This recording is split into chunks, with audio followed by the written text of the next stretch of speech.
This is a Dragon Blazer production, and I am the little boogeyman. All right.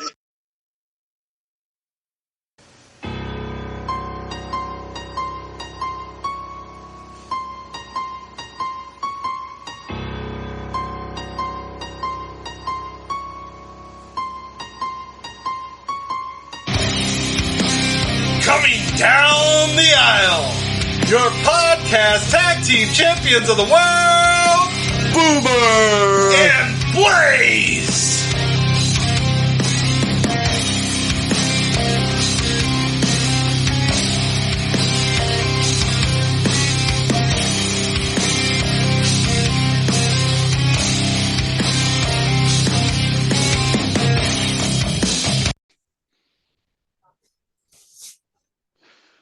Hello, everyone, and welcome to another exciting edition of the Boomer and Blaze Show. I am Boomer. And I'm Blaze. And Blaze, let me tell you something, brother. You know I'm pumped up because we're celebrating 40 years of Hulkamania and 40 years of WrestleMania. So you know I'm excited about that, and give you a moment to make fun of me because 40 I had years of Hulkamania. No, it's a 40 years of rowdiness. Yeah. To be honest, if we want to talk about it, 40 years ago, the greatest athlete in any sport, the legend himself, the Iron Sheik, launched Hulkamania at Madison Square Garden by losing the championship to Hulk Hogan. So if you really want to know who is credited for Hulkamania, it's the Sheik, baby. It's the Sheik. I'm not even going to try to imitate the Sheik, okay? Right. But in honor of the anniversary, I got another collection for what you like to call, you have to have all these toys. A blonde guy, whatever you call it, but they actually released real quick. Let me stop the share so we can get a close up of you. Oh, okay, here we go. They released a figure of Hogan from his original debut, which of course I never got to see it because it was before I was quite into wrestling. But a lot of people may not remember Hogan debuted as a heel back in the day with Freddie Blassie as his manager. So believe it or not, this is what Freddie Blassie. Yes, this was the original Hulk Hogan when he came into the WWF. Cape, white, yeah. This is original Hulk Hogan. Before Rocky, before the red and yellow, this was Hulk Hogan. Yeah. So there you go, with classy Freddie Blassie. I always like that. There's a meme that gets shared every once in a while that I see where this woman is wearing like some red and yellow. It's like, who knew that red and yellow goes so well together? Hulk Hogan did. Let me tell you about something, brother. Yeah.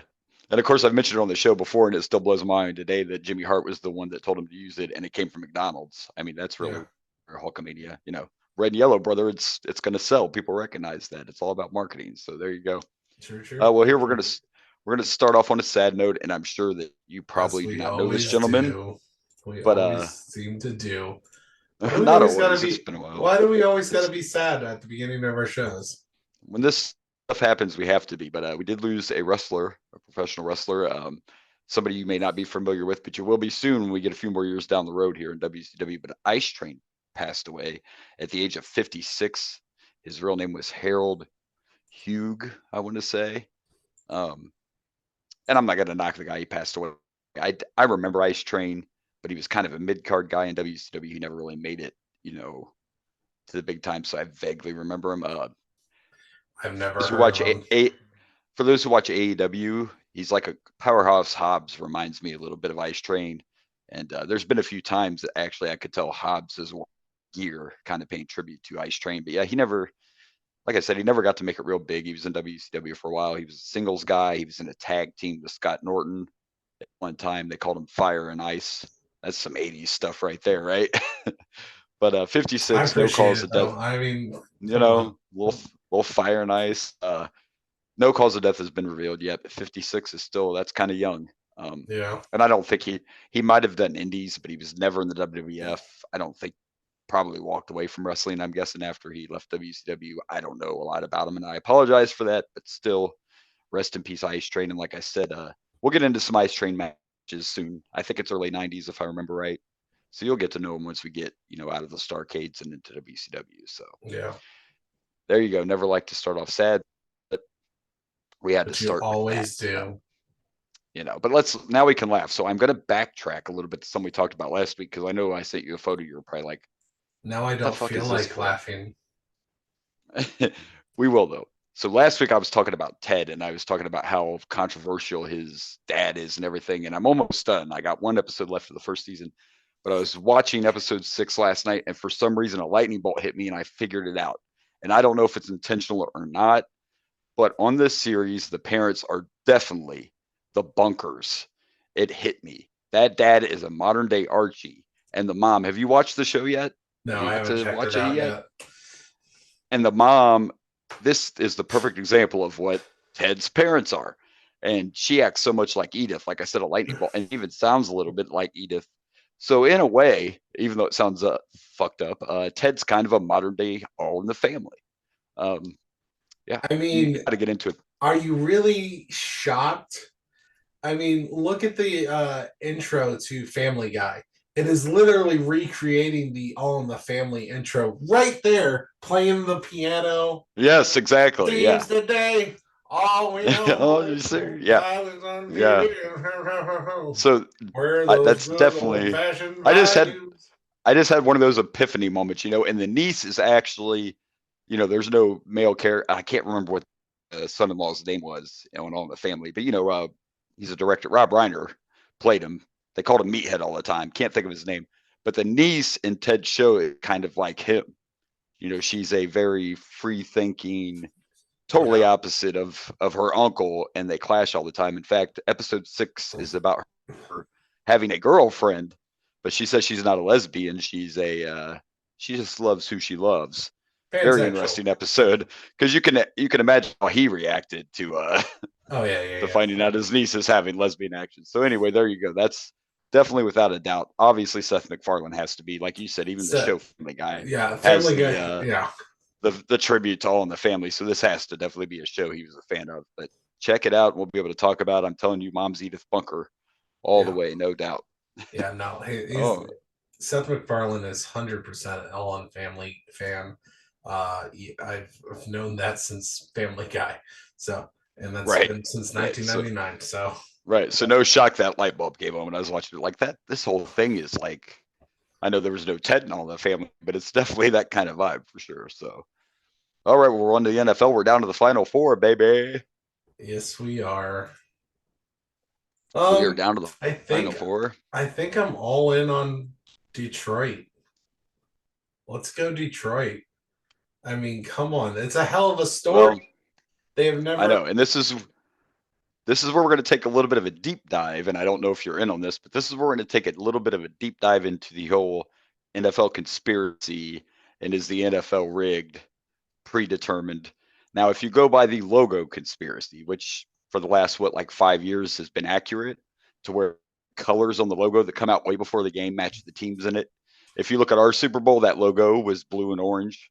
I mean, so that's why everybody I've is heard. saying so that's why everybody's saying Ravens versus 49ers, because of the purple and red. Now, the first thing I want to start off saying is it would be amazing to me if it came out that the NFL had predetermined games. Because guess what? If that's the case, then all you haters would have to stop hating on wrestling, because that's the only thing that makes us different than any other sport, is the fact that it's predetermined. If the NFL's predetermined, it's just the WWE, and you got to quit hating, right? I'm just saying. Yeah, I'm not part of the conspiracy theorist. Well, listen, it would not shock me at all if any of this is rigged, and that's why, though, that I have something to say.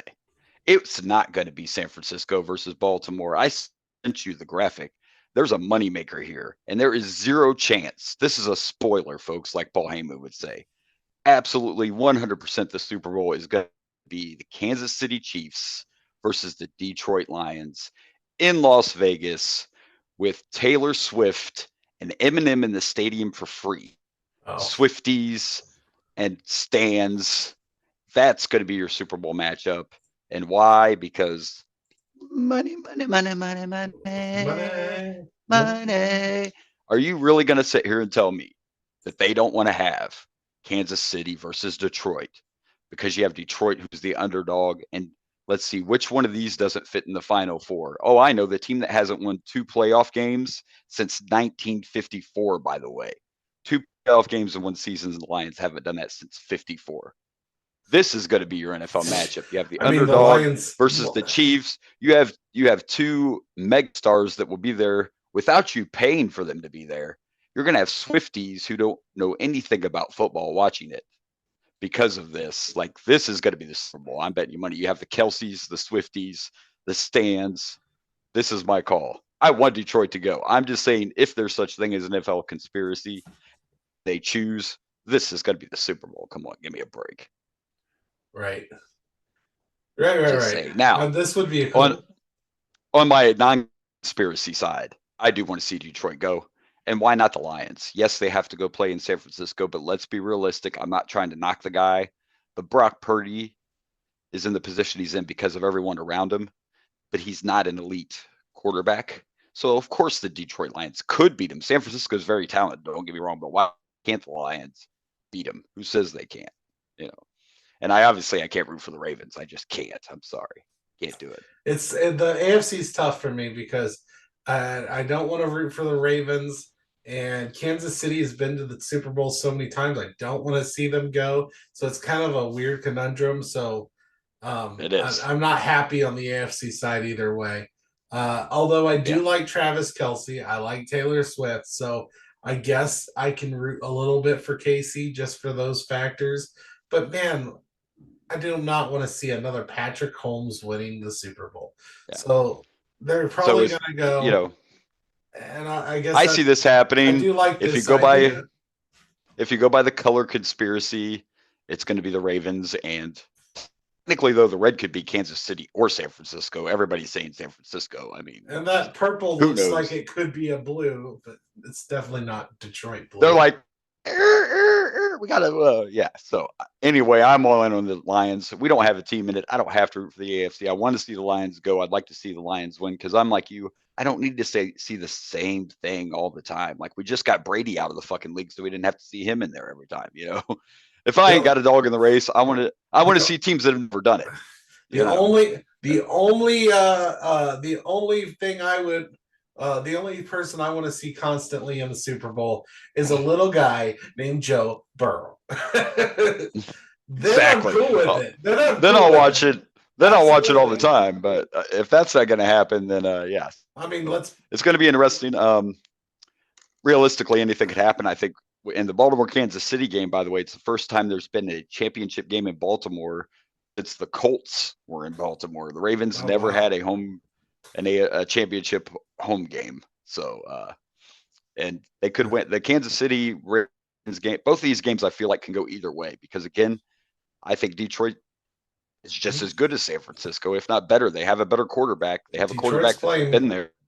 Detroit's playing good ball. I mean, and they believe, and I can't help but like their head coach because their head coach is like one of us. You know what I mean? Like, he's just out there and like his hat and his t-shirt, like, we're blue collar, baby. We're doing this shit for Detroit. You know what I'm saying? Like, we'll with some football games, bitch. Now, he ain't talking like that, but he's just a regular guy, So not sure where you were going with that, but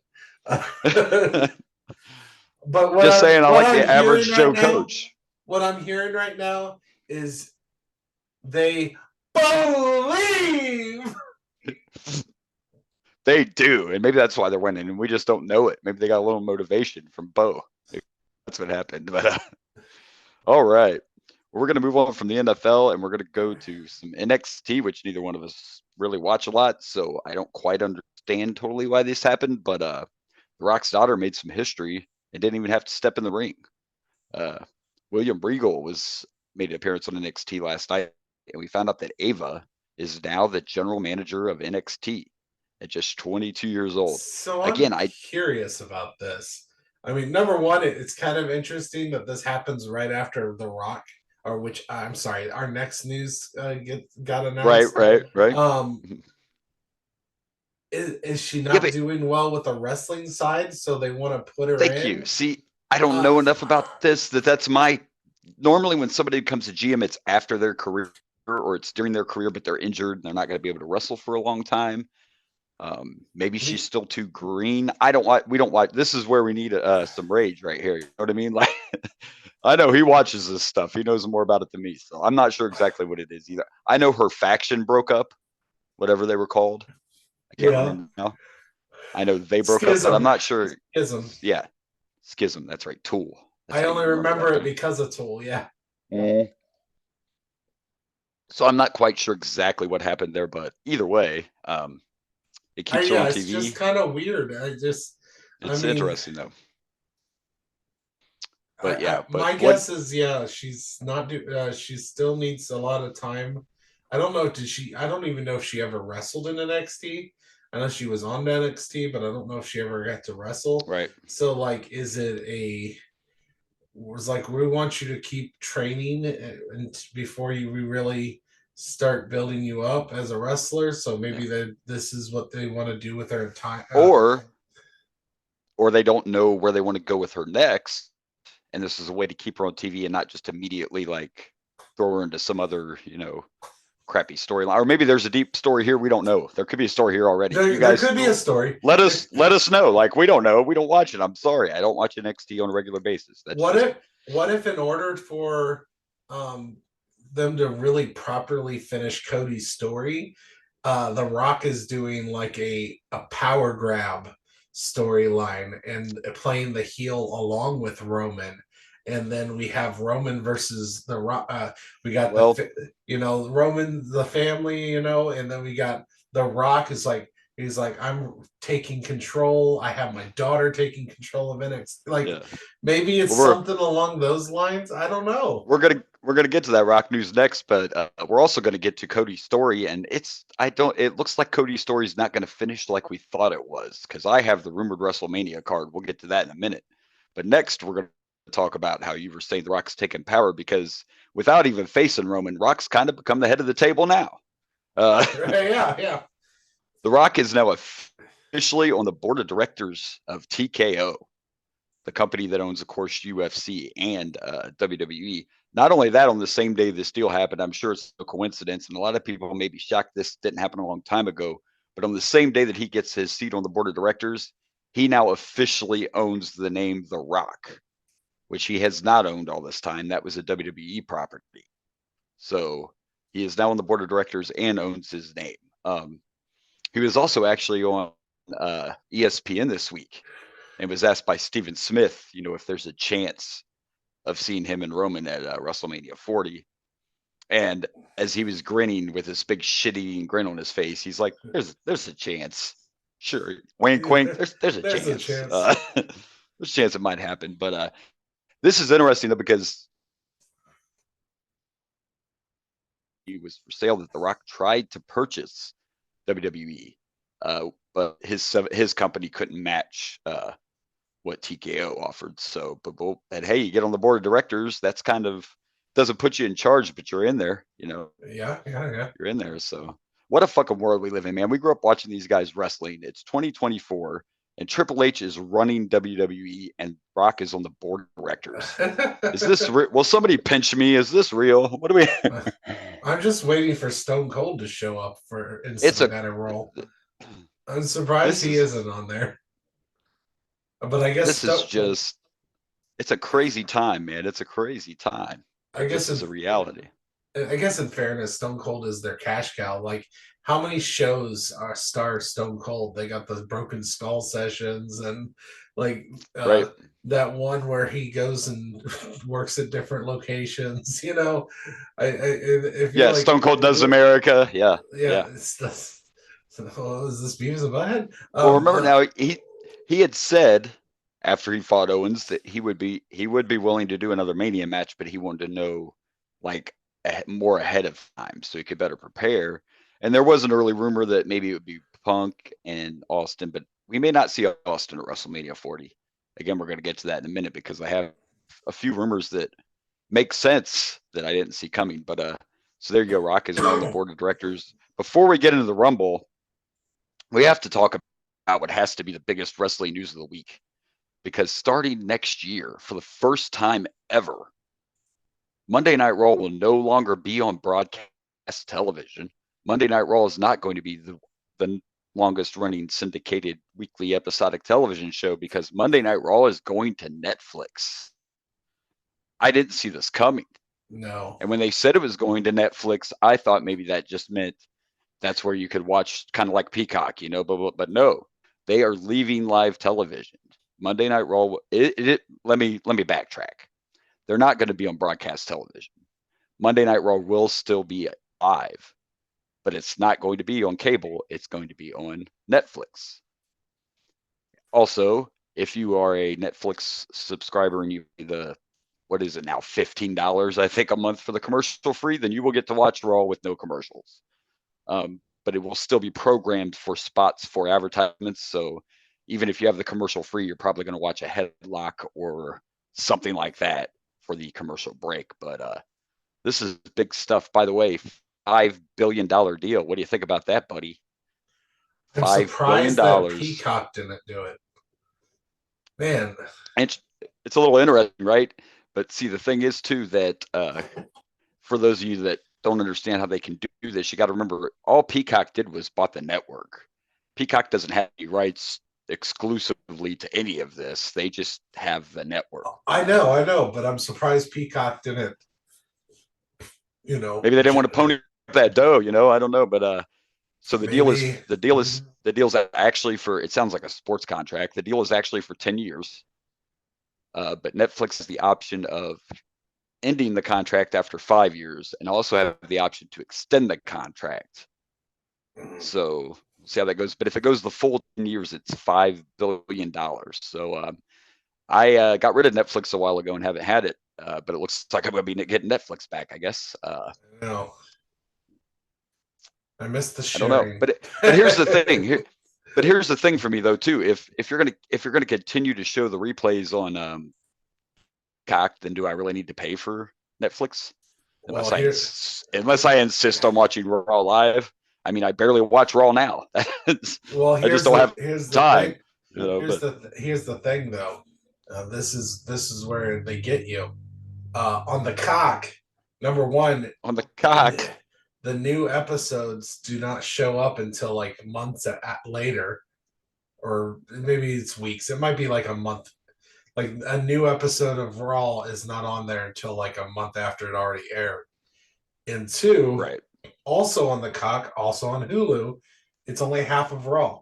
You're not getting the full Raw on the cock or Hulu. Well, there you go. So Netflix, now you'll be able to watch it stream the whole thing, and I'm guessing since they're streaming it on Netflix, my guess is you can also watch it like next day or right afterwards.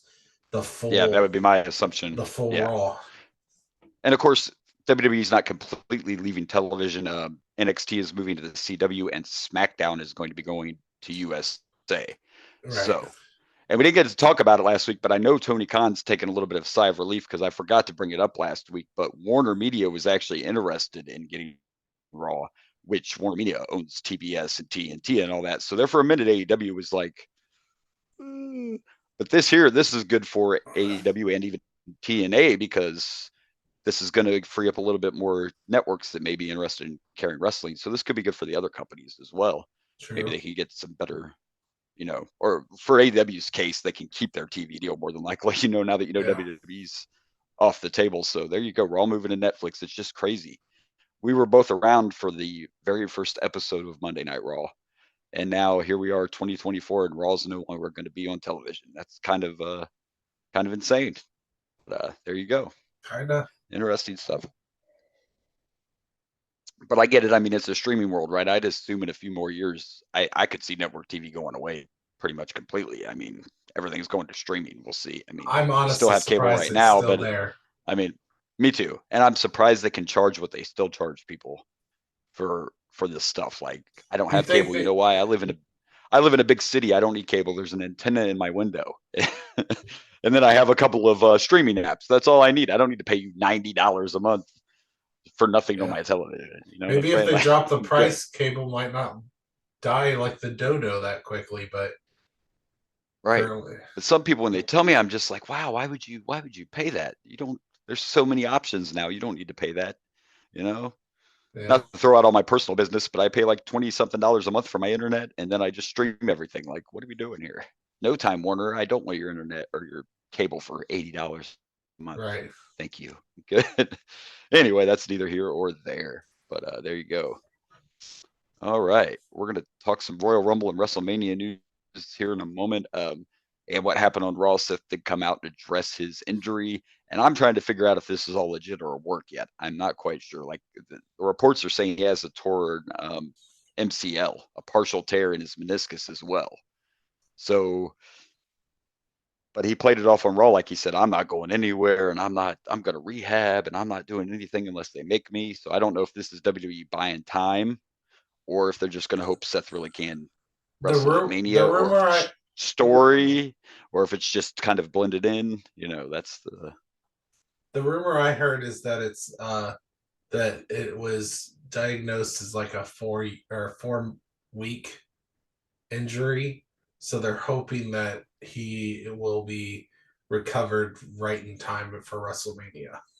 Okay, and hopefully no surgery required and all that. Yeah, because that'll definitely change some of the plans. Because I did see some of Raw, not all of Raw, but I saw some of Raw. And I know that Gunther came out and confronted Seth, and we'll get to that in a minute. We're going to talk Royal Rumble next. Royal Rumble next. All right, so let's dive into the Royal Rumble. It's this weekend, kids. Can you believe it already? Road to WrestleMania, and here we are, the Royal Rumble this weekend. And by the way, we'll just mention it now. Next week, we will be covering this Royal Rumble. Something newer we're going to try to start doing, at least with the Big Four. We may not cover every premium live event, but interesting enough, though, we were talking last night, getting ready for the show, and there's only 4 matches advertised for the Rumble, and of course 2 of them are the Royal Rumble matches. So that's a little interesting. You have 2 Royal Rumble matches. Most Royal Rumble pay-per-views only have like maybe 3 to 5 not singles, but 3 to 5 separate matches besides the Rumble. And that was before we had a women's and a men's Royal Rumble. And a men's, true. So, and I imagine that they're going to give quite a bit of time. I would say the Fatal 4-Way is probably going to get quite a bit of time too, would be my guess. So, but yeah, so all we have advertised, we have finally, for the first time since he won the damn thing, Logan Paul's going to get in the ring again. This is what I was worried about. Now listen, to be fair, I've heard that he's been in the Performance Center most of this time, but I don't think we need a mid-card title to be treated like they do Roman's title. You know what I mean? Yeah. Like, I don't want the U.S. title to be it comes every once in a while. But anyway, it's going to be Logan Paul versus Kevin Owens for the U.S. title. I expect, even if it's some trickery, I expect Logan Paul to walk out the champion. He may do something dirty to win, but I definitely expect Logan Paul to walk out of that champ. Then we got the Fatal 4-Way for the Universal Championship, which is AJ Styles, Randy Orton, LA Knight, and Roman Reigns. Unfortunately, the way the world is, we know the way things go. I don't expect Roman to lose, but it doesn't mean we won't see a hell of an. It doesn't mean we won't see a hell of an entertaining match, but I do not expect Roman to. I think my only complaint is that I would have kind of preferred LA Knight in the Rumble than in that Fatal 4-Way. Yeah. Although I have my prediction for Rumble, so maybe it's best that he stays out of it. Yeah, we're going to get to that in a second. I want to talk just real quick about, because this is the one thing. Let's start off with this. What I'm really excited about, and I know you will be too, because something we both have always loved about the Rumble is the surprises. And the last few years, it's been kind of a little lackluster. Right? This is the first time I can remember in a long time. They've only announced like 6 or 7 men for Rumble. So we have a ton of open spots. Same with the ladies. I think they've only announced like 5 women so far, or 6. So they're not doing what they usually do and not leaving any kind of window for surprise. Yeah. Now, as far as the women's Rumble, I can't make a lot of predictions on what kind of surprises we might see in the women's Rumble, but one thing I expect to happen, and it could be the winner even, is I expect Jade to make her debut. We still haven't seen the debut of Jade Cargill, even though she's been here all this time. I expect her to show up in the women's Royal Rumble. Maybe, maybe not.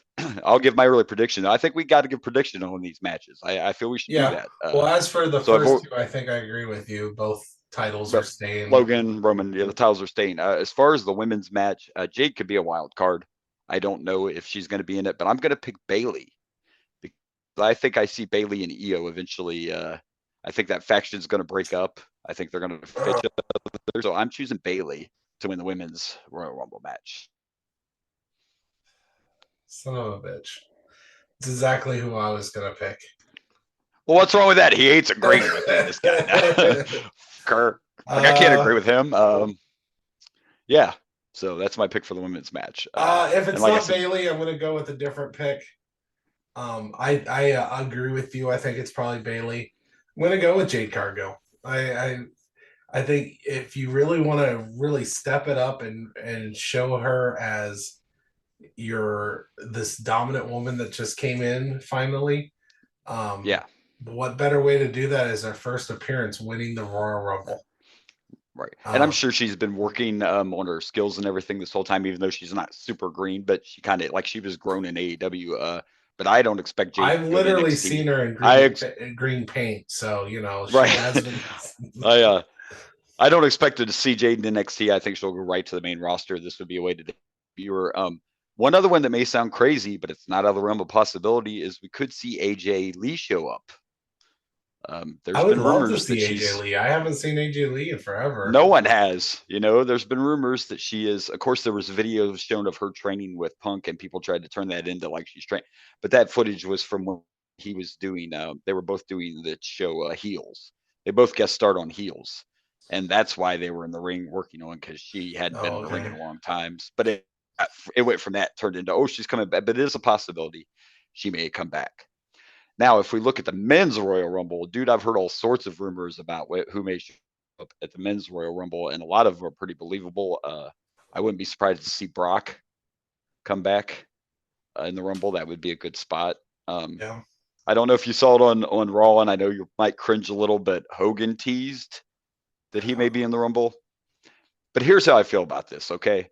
I don't want Hogan back in the ring, but I know everybody gets that just one more time. It would make sense with this whole. They're making a big deal about 40 years. Yeah, 40 years of Hogan, 40 years of Mania, and if Hogan insists on one more time, the best place, and we've seen him do it in Rumbles before, the best place for the older veterans who can't go in a full match to come back is a Royal Rumble. You can still come out, get your pop, do a couple of your power moves, and get eliminated. So Hogan is a possibility. He's had so many surgeries, but the point is, if he's going to do it, I'd rather him do this than a Ric Flair's last match, because I love Ric Flair, but that was horrible. Ric Flair's last match was horrible, and he almost died of dehydration. So we don't need Hulk Hogan doing that kind of. Again, I know Hogan's even younger than Stinger, right at that same age, but it's all about the body. Sting hasn't had a lot of injuries. Hogan has fake hips, fake knee. You know what I mean? So it wouldn't be a total shock. It would make sense, like you said, with the celebration. You know what? Maybe even if he's only in there for a minute or two, it doesn't matter. He's still going to be a moment, So maybe that one wouldn't surprise me. Maybe he's like a soldier, and he's like, I want to die what I loved.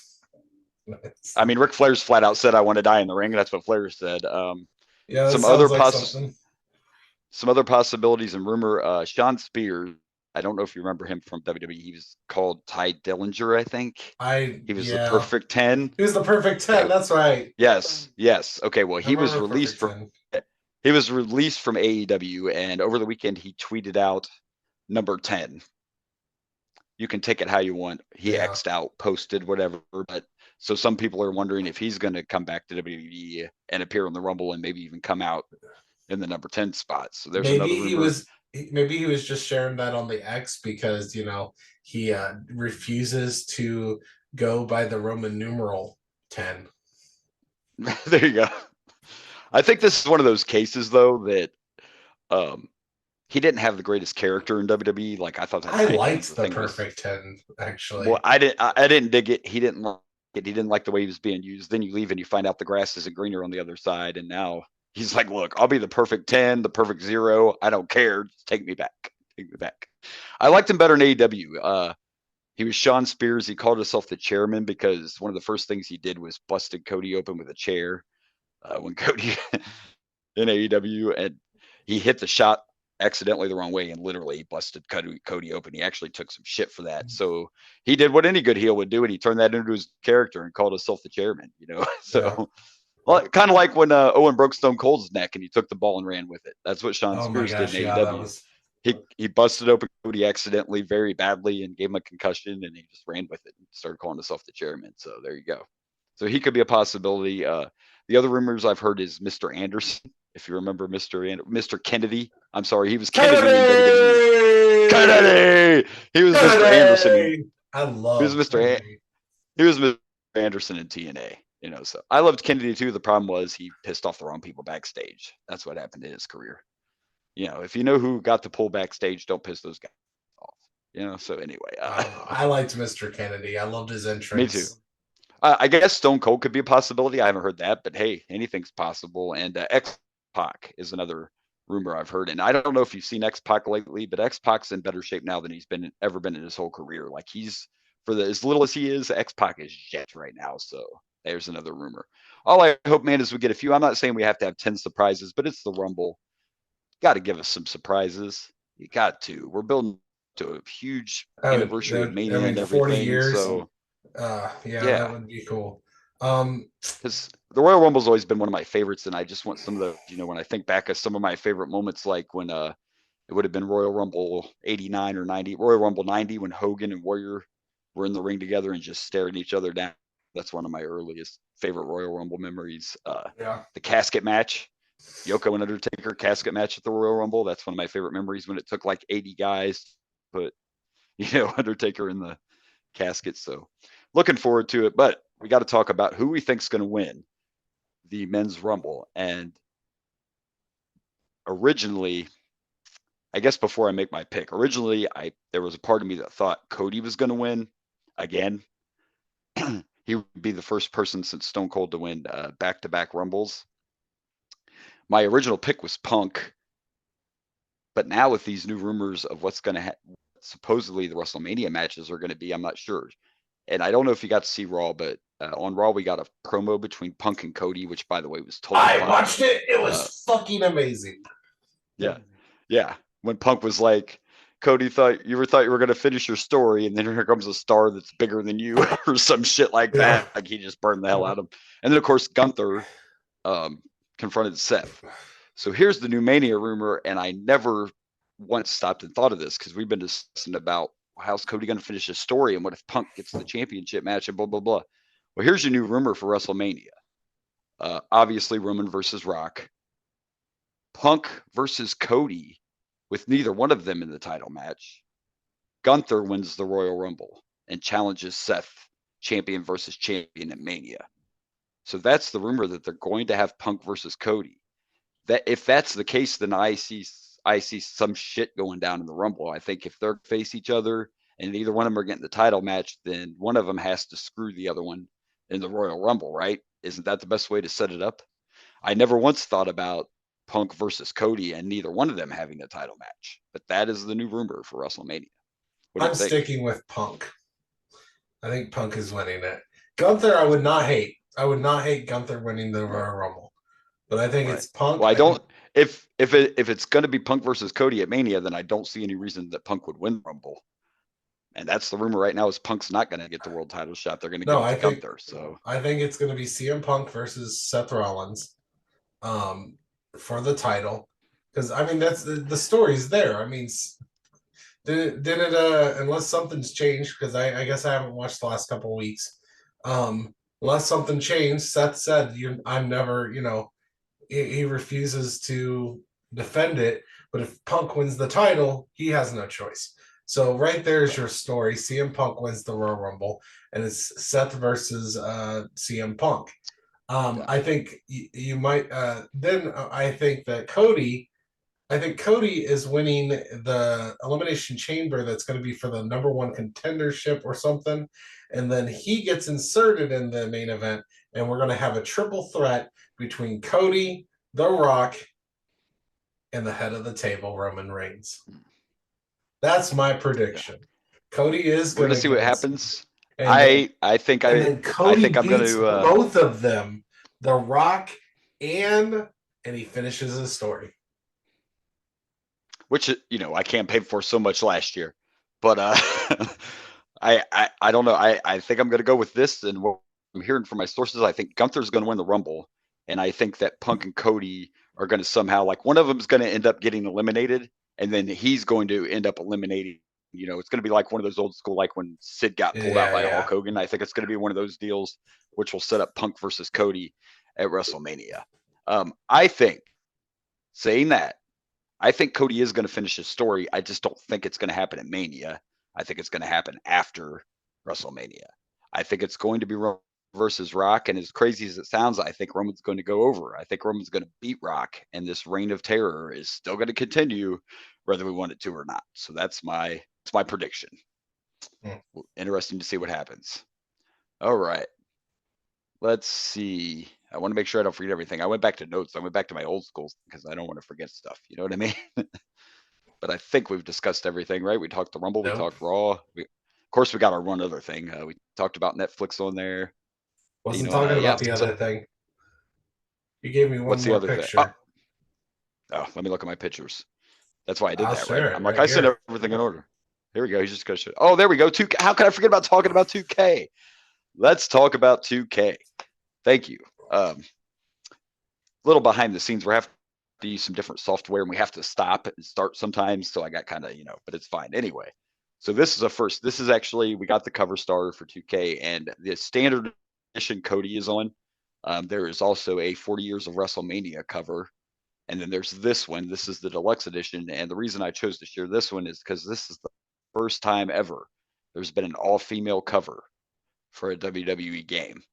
So Rhea Ripley and Bianca have made history by becoming the first females to be on a which is insane. Cover. And don't get me wrong, I love both of these girls. It is insane that out of all the there's legendary women in wrestling. Charlotte Flair for more current, there's now there have been covers with a woman on it, but there has never been an all-female cover, which to your point is crazy. Like I can't get like a Charlotte Becky cover, or something like that. Yeah, what? You're. I mean, I guess, yeah, it is, but it's crazy. I don't know. I mean, I love these two girls, so more power to them. I'm happy. Oh yeah, I mean, I'm all for it. I'm just to your point of I'm shocked it hasn't happened already. It's just surprising that it's been this long. That it's especially if you're counting like a special edition version and not like. I guess it really don't matter to me because at this time I don't know. I don't buy physical copies of games anymore. So same to me. I don't buy the physical copies anymore either. So to me, it's always about the. Usually I go with the deluxe edition because it includes all the season passes and all that. You don't have to. But I'm the same way. I don't buy the physical copies anymore. But here's some other things I know we're going to get now. I can't see anything. They haven't come out to say if the online mode is going to get the way you would like it. Like with the GM stuff and all that. I don't know a lot about that yet. Yeah, but what we do know is the showcase mode is be 40 years of WrestleMania. I didn't know that. And because of that, we're getting several new match types that we haven't had in games for years. We're going to have guest referees. We're going to have ambulance matches, casket matches, and gauntlet matches. So those are all new ones. And backstage brawls now are going to be able to support more one wrestler. They're bringing back the cut scenes. We haven't had that in games for a long time. Champion versus champion is double championship matches are coming back. So that's another thing I'm excited about. So yeah, 40 years of WrestleMania. I think this is going to be a good addition. The sad part is I haven't played 23 a lot. Bought that last year. I played the crap out of it, actually. I just didn't. I just haven't got back into my gaming like I was, and I need to. I guess for me, I thought I'll be gaming all the time, but I haven't really been. For me, it's I'm not super concerned until I like 23 just fine. So I don't think I want to bother with a new one unless they make that GM mode online. That's what I need. I need online for me, GM mode. I normally do not buy them. I do not buy them every year normally, but some of these extra match types and stuff there might be enough to entice. No, there's a lot of good. I mean, the cutscenes coming back is really cool. So I'm happy about all that. There was cutscenes in the last one. If you played the single player, like the where you create your wrestler, the My Rise mode, there were Yeah, in cutscenes the in My My Rise, Rise. but they're talking about like the old school games in universe mode where you used to have like a scene of guys Oh, that's cool. backstage and they had, they would talk or whatever. Like when you're in the middle of a rivalry, you'll see Yeah, two I have guys missed backstage. those. Where I have that missed that. that's what they're Okay. talking about, is those kind Yeah, of that's cutscenes. cool. Yes, and Yeah. supposedly they're going to improve the AI as far as money in the bank, because they've had money in the bank on there for years, and you can always choose which title they go after and stuff. But if you have the AI set to like do the cash-ins automatically in universe mode, it hardly ever happens. And if you tried to cash in yourself, a lot of times it didn't work right. So apparently they've also fixed the money in the bank situation too. So we'll see. I gotta see who all's included on the roster and what all the extra perks are before I decide to buy another one. So, but Yeah. congratulations to Rhea and Bianca and Cody. Uh, and also the WrestleMania cover is pretty cool too, because it features like Andre and Rock and all that. And I have pictures of them all I'll share on the TikTok, but I figured we'd just use this one for the show. So Yeah, there you yeah. go. 2K24. Now we Now a lot of have people one are gonna last thing. now a lot of people, by the way, real quick on a side note, are gonna say, well, I thought they talked about doing a Bray Wyatt edition. They did talk about that, but there was no way that was gonna happen this year. It's not like they just made this game 2 months ago. I mean, you know what I mean? That game was already completed before, almost completed before they were like, we may do a Bray Wyatt, so that's something that might be a DLC, or they might do it next year, but they couldn't Yeah. just change the game that quickly. So all right, now we have one more thing before we dive into this week's pay-per-view, and that's, of course, our Chic Tweet of the Week. Chic tweet. And this week's tweet, another Rock reference, and of course, you younger people may not get it, but we're old. I'm sure my co-host gets it. The Chic tweet, the Chic tweet of the week is "Unskinny bop, otherwise go fuck yourself." So there's a Unskinny. So, Bop, bop, bop, bop, go bop, bop. fuck yourself. Self, Bop, bop. skinny, bop, bop. See, I do remember those words. I think you got it right this time. Usually I'm like, I don't know if I remember that, but yeah, No, that's how go I fuck remember yourself. That sounds Go, right. otherwise, go fuck I remember yourself. that Skinny bop. Words of wisdom for the Chic, and a little bit of love for Poison right there. Now, There you now, go. despite the fact that I do know this song, I do enjoy this song. I don't know what the fuck an unskinny bop is. We And you know just what? sang- As much as We just as sang much it as along. I do like that song, it's a very enjoyable song. I even know all the words to the song, and I still also do not know what the fucking unskinny bop is. I guess we gotta go yeah. fuck ourselves. I always thought it meant they like fat chicks.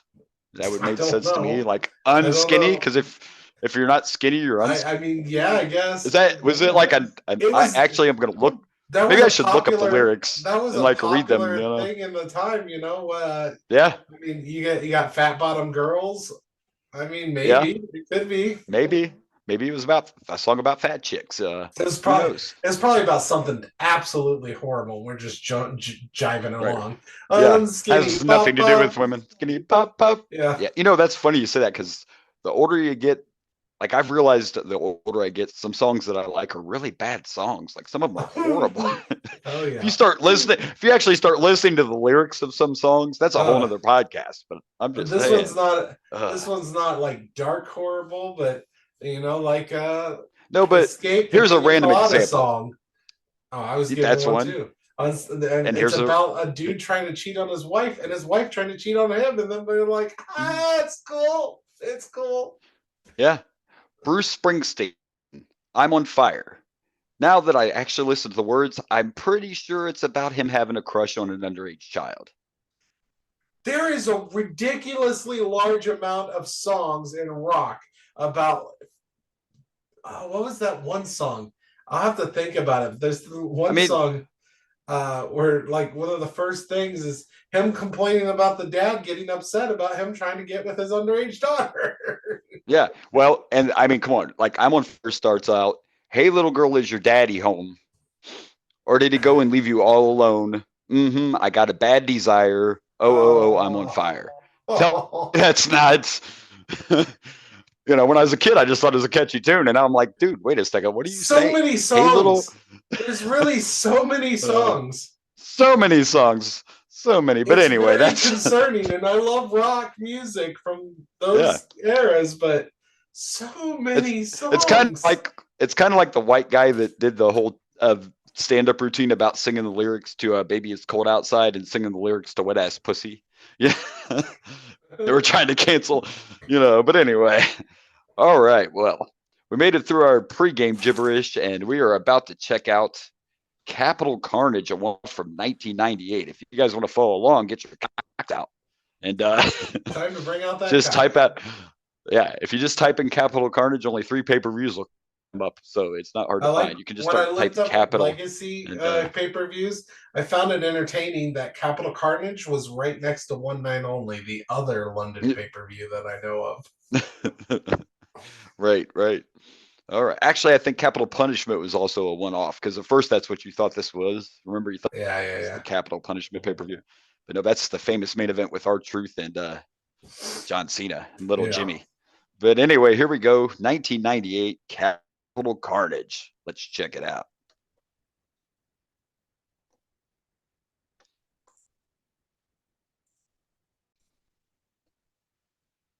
All right, so the song I was thinking of, I just found. Okay, sad thing is, it sounds like such a beautiful song, as long as you don't pay attention to the lyrics.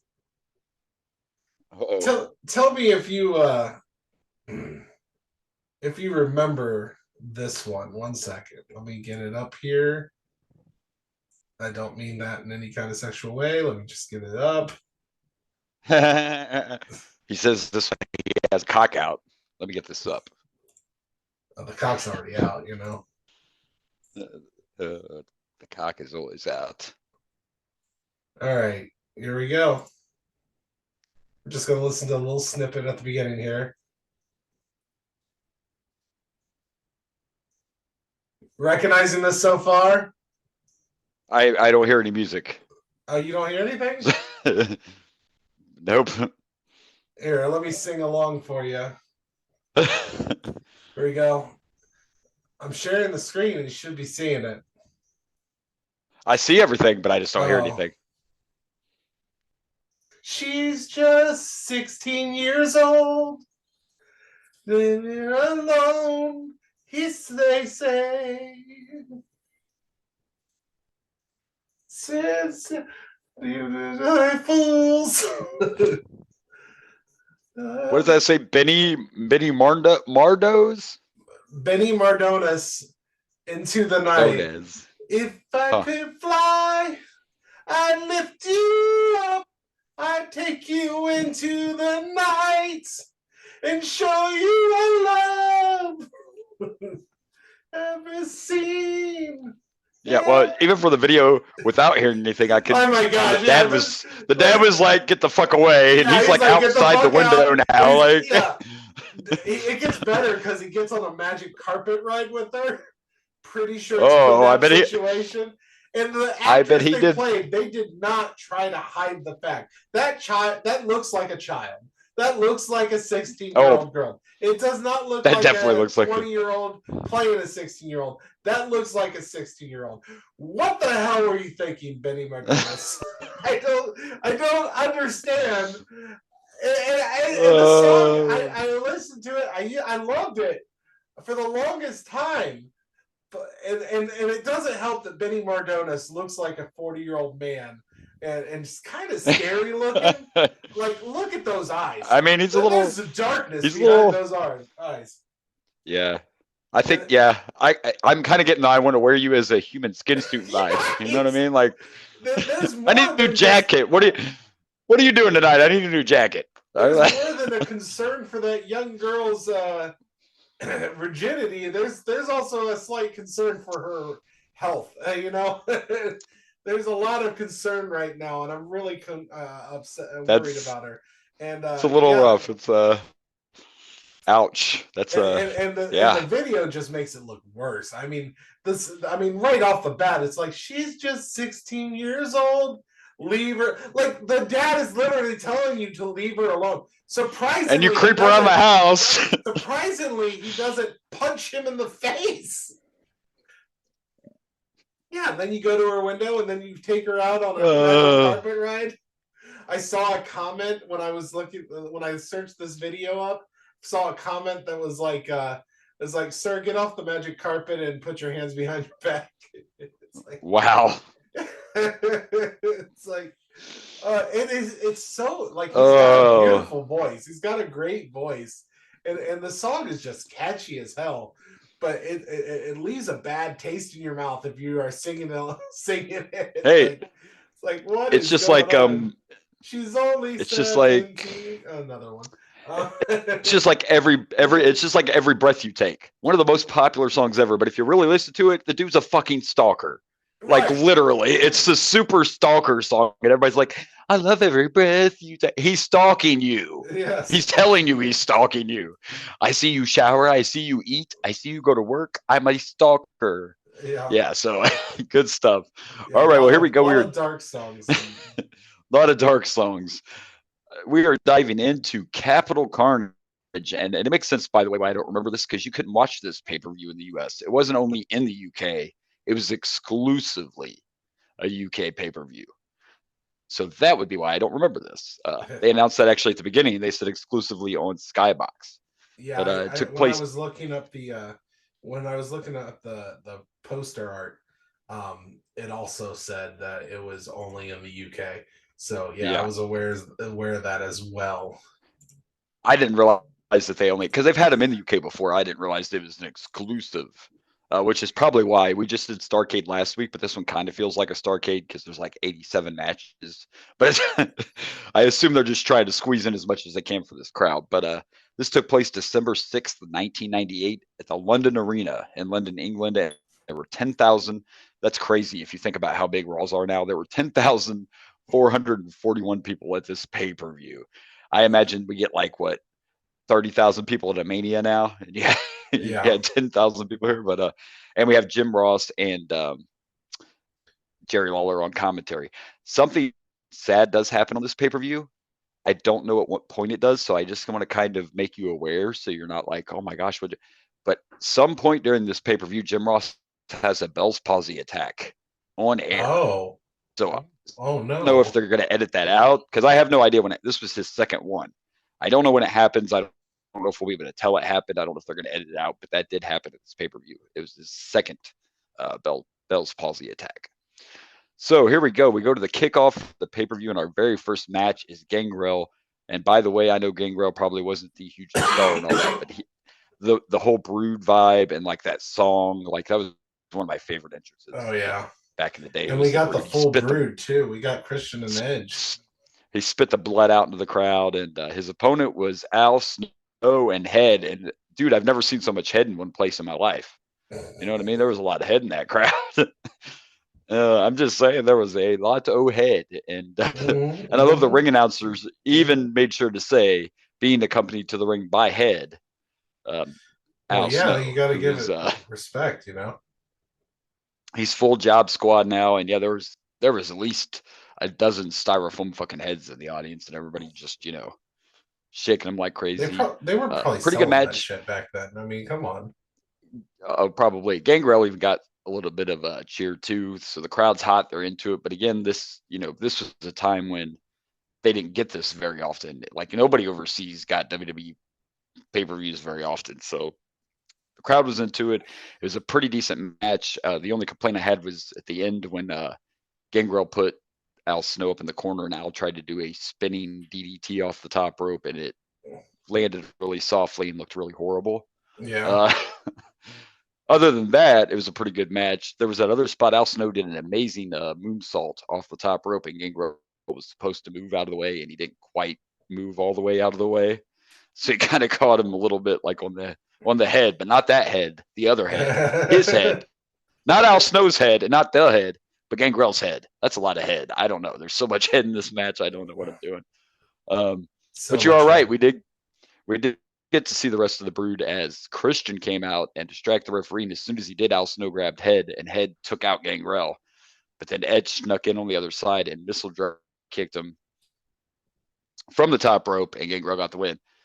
And the only thing there in that little sequence that got me was Gangrel sold that headshot really good. Like like it knocked him the fuck out. He sold it really good. Yeah. But as soon as Edge hit that drop kick, Gangrel just got up and flipped over like it was nothing and pinned him. They could have sold that a little bit better than they like no sold that. I'm going to sell it really good, and then I'm no selling that shit like that right away. Okay, that's a double turn on a sell. It's fine, Right. but you are right with a little help from his friends. Gangrel gets the victory in our opening. Friends. What'd you do if you didn't have the Brood? Would you ever win a match? I don't know. I'm just making up shit, but Nice. yeah. So there you go. Gangrel gets the victory, and I know that just because we have to do our research, this is the last member of the Brood. We're going to see all of them at some point tonight. So there you go. And we are definitely going to obviously have a few shorter matches too, because there's 11 matches. I said 100, but there's 11 matches on this card. So this one was probably about, I'm going to guess 5-6 minutes. It wasn't a real long match.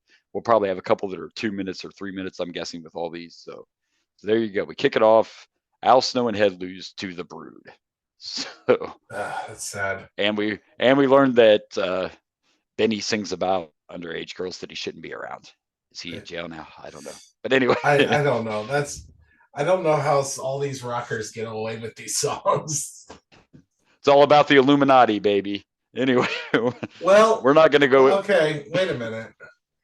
I have a question, because I know age of consent has changed throughout the years. 1980 was what is the age of consent? Was it lower? Was it 16 back then? It's a good question. How they get away with it?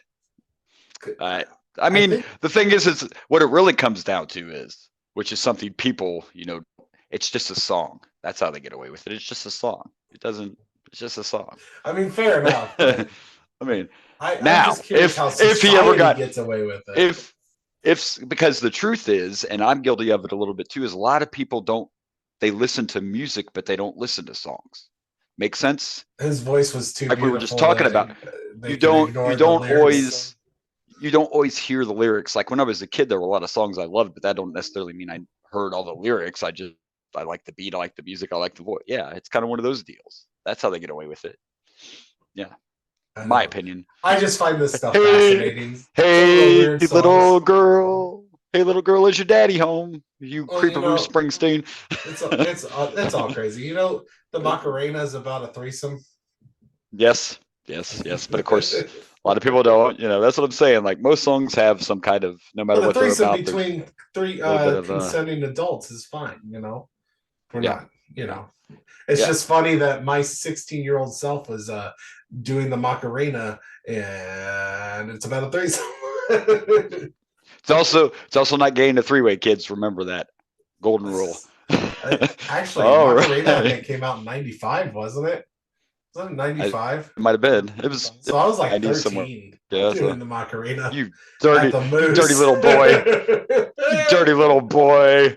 Bad. I did bad. Not know. In fact, I didn't know. You're on timeout. I didn't know that about the Macarena until like last year. I don't think it's not like I've known that for years.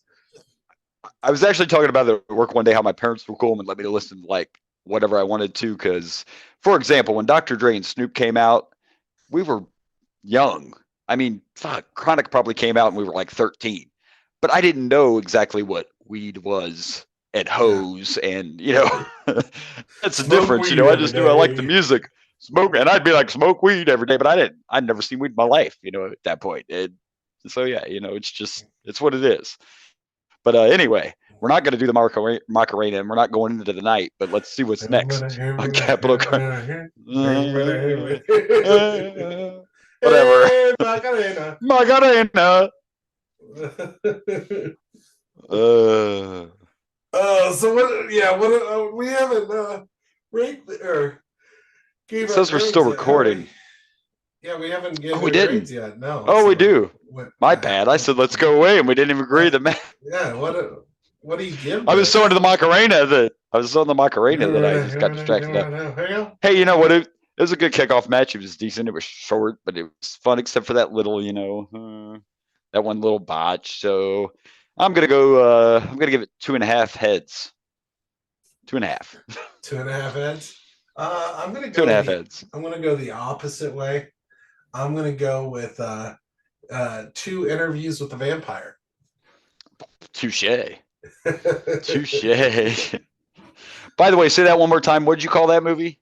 Interview with a Vampire. Mandela Effect. Google that shit now because it's totally changed, and now it's Interview with the Vampire. No matter where you look, that's a Mandela Effect for you right there, kids. Oh, it might be Interview with a Vampire. No, I it was Interview. No, it was Interview with a Vampire. But they've changed that shit, man. I'm telling you, it's a Mandela Effect. There was multiple. But the movie with Tom Cruise and Brad Pitt was Interview with a Vampire. If you Google it now, it says it's Interview with the Vampire, and it was never that. That is not a Mandela Effect.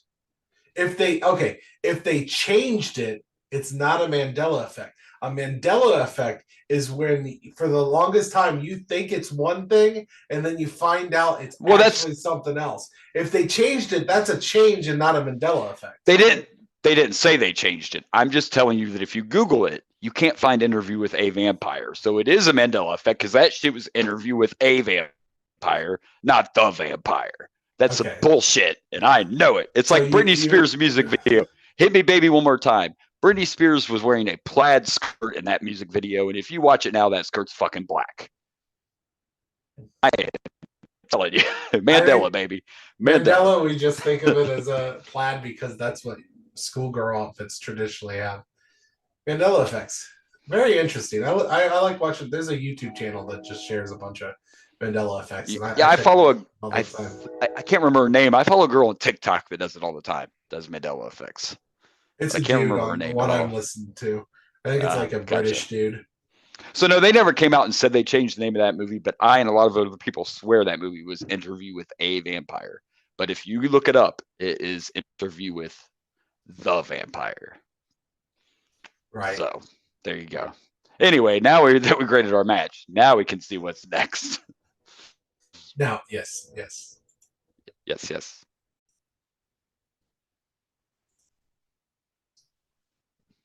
All right, here we go. So before the next match, we actually got a boiler room promo with Mankind, even though there's no boiler room brawl in this. But and we're actually at that. This is like the Mankind I love, right? He had on the white T-shirt and he had on like a smiley face. Oh my gosh! Tie. Like, on it. Yeah, this is that Mankind Mick Foley like sweatpants and dress shirt. You know, that Mankind, the good version Mankind right there. So that was a good promo, and then we had to watch the next match. The next match that was doomed from the start. And I kind of feel bad he's passed now, may he rest in peace. I feel bad for Draws that I'm sure like he loved LOD and it was kind of cool on one hand, but he got put in a bad spot. Just like Heidenreich will later. Like Legion of Doom does not work without Hawk and Animal. That is just the way it is. So like have you ever in your life until we watched this pay-per-view heard that what a rush hit and then nothing? Could have heard a pin drop in that fucking arena. Like I found the announcer interesting because he was just like Legion of Doom 2000. Like he just like he was not very enthusiastic. But I want to go back to the Mankind. Go ahead. Like I loved that promo. Him talking about in London where they hung people, they cut off heads, they had the heads out front. Like he's like, and now you're gonna see Mankind. Like it was good stuff, man. Mick Foley was one of those. He was one of those people that could do a nonsensical promo, but it still made sense. Like he'd be all over the place, but he'd find a way to make it make. Ultimate Warrior, who's like, who makes no sense. The third star of the moon told me that I should. Like, whoa. It still blows my mind. Insane Ultimate Warrior was. It still blows my mind. All these years later, they said the Warrior was an Indian, a Native American gimmick, and I still just like. Wow, I never put that together when I was a kid. I never did either. Thought he was a spaceman because that's all he ever talked about. Like, anyway, here he was the first Tatanka, and we just didn't know it, but it's fine. Right. So our next match, and I'm pretty sure in this match, by the way, obviously LOD's the good guys. I'm pretty sure the Headbangers are the heels, but they cheered for the Headbangers. And then the whole match, I mean, they were chanting, we want Hawk. If Animal was in the ring, things were fine. If Draws was in the ring, They booed him very bad. Of course, this is also the Hawk is an alcoholic story angle. Yeah. They showed us what happened on Monday Night Raw, and Hawk was on top of the Titantron talking shit, and Draws went up to calm him down. And so, like, he does a couple of like light pushes just once or twice, and Hawk keeps getting in his face, so he's just like, fuck it, and pushes him off the Titantron. I'm like, I thought that was an interesting. and of course they made sure Hawk fell behind the Titantron because he obviously didn't really take that bump, but you could see his shadow. Yeah, behind the Titantron. The shadow for the. I thought that was cool. It was cool, yeah. Cool visual. What I loved about it was what I loved about it too was it wasn't like Draws accidentally did it. Like he just did a couple light pushes and it was like, "Fuck you, buddy." Yeah. You know what I mean? And try to make it look like a accident. And the look on Animal's face when he sold it, it was a pretty good little skit. But this match, not so good. Man, it's just and it's not all Draws' fault. Wrestling's one of those sports, and it wasn't that it was that bad of the match, but the crowd, when you're watching this stuff, like that matters too. Yeah. If the crowd's not into it, even watching it like this all these years later, you're just like, oh, why would I be into it? They don't care about it. And it was what it was. But it was all this just was a your bad time idea. to go get some popcorn or some hot dogs. Yeah. A $12 soda and a T-shirt or something. That's right. But you're not buying a Legion of Doom shirt though. I don't know if it was $12 back then. We're talking maybe not. It was probably maybe not. Probably something like that. But I mean, there's not a lot to say other than I'm gonna give this one Legion of Doom because that's the only fucking member that was out there was one. And the whole match was just, we want Hawk. Yeah. Oh, I forgot. I guess I could mention the fact that there was kind of like this shenanigans at the end that made him lose the match, and then Draws and Animal started getting into it. So yeah. So there you go. I'm kind of confused how you continue tagging with someone who literally pushed your teammate off of a Titantron. I'm just, seems a little questionable in my experience. How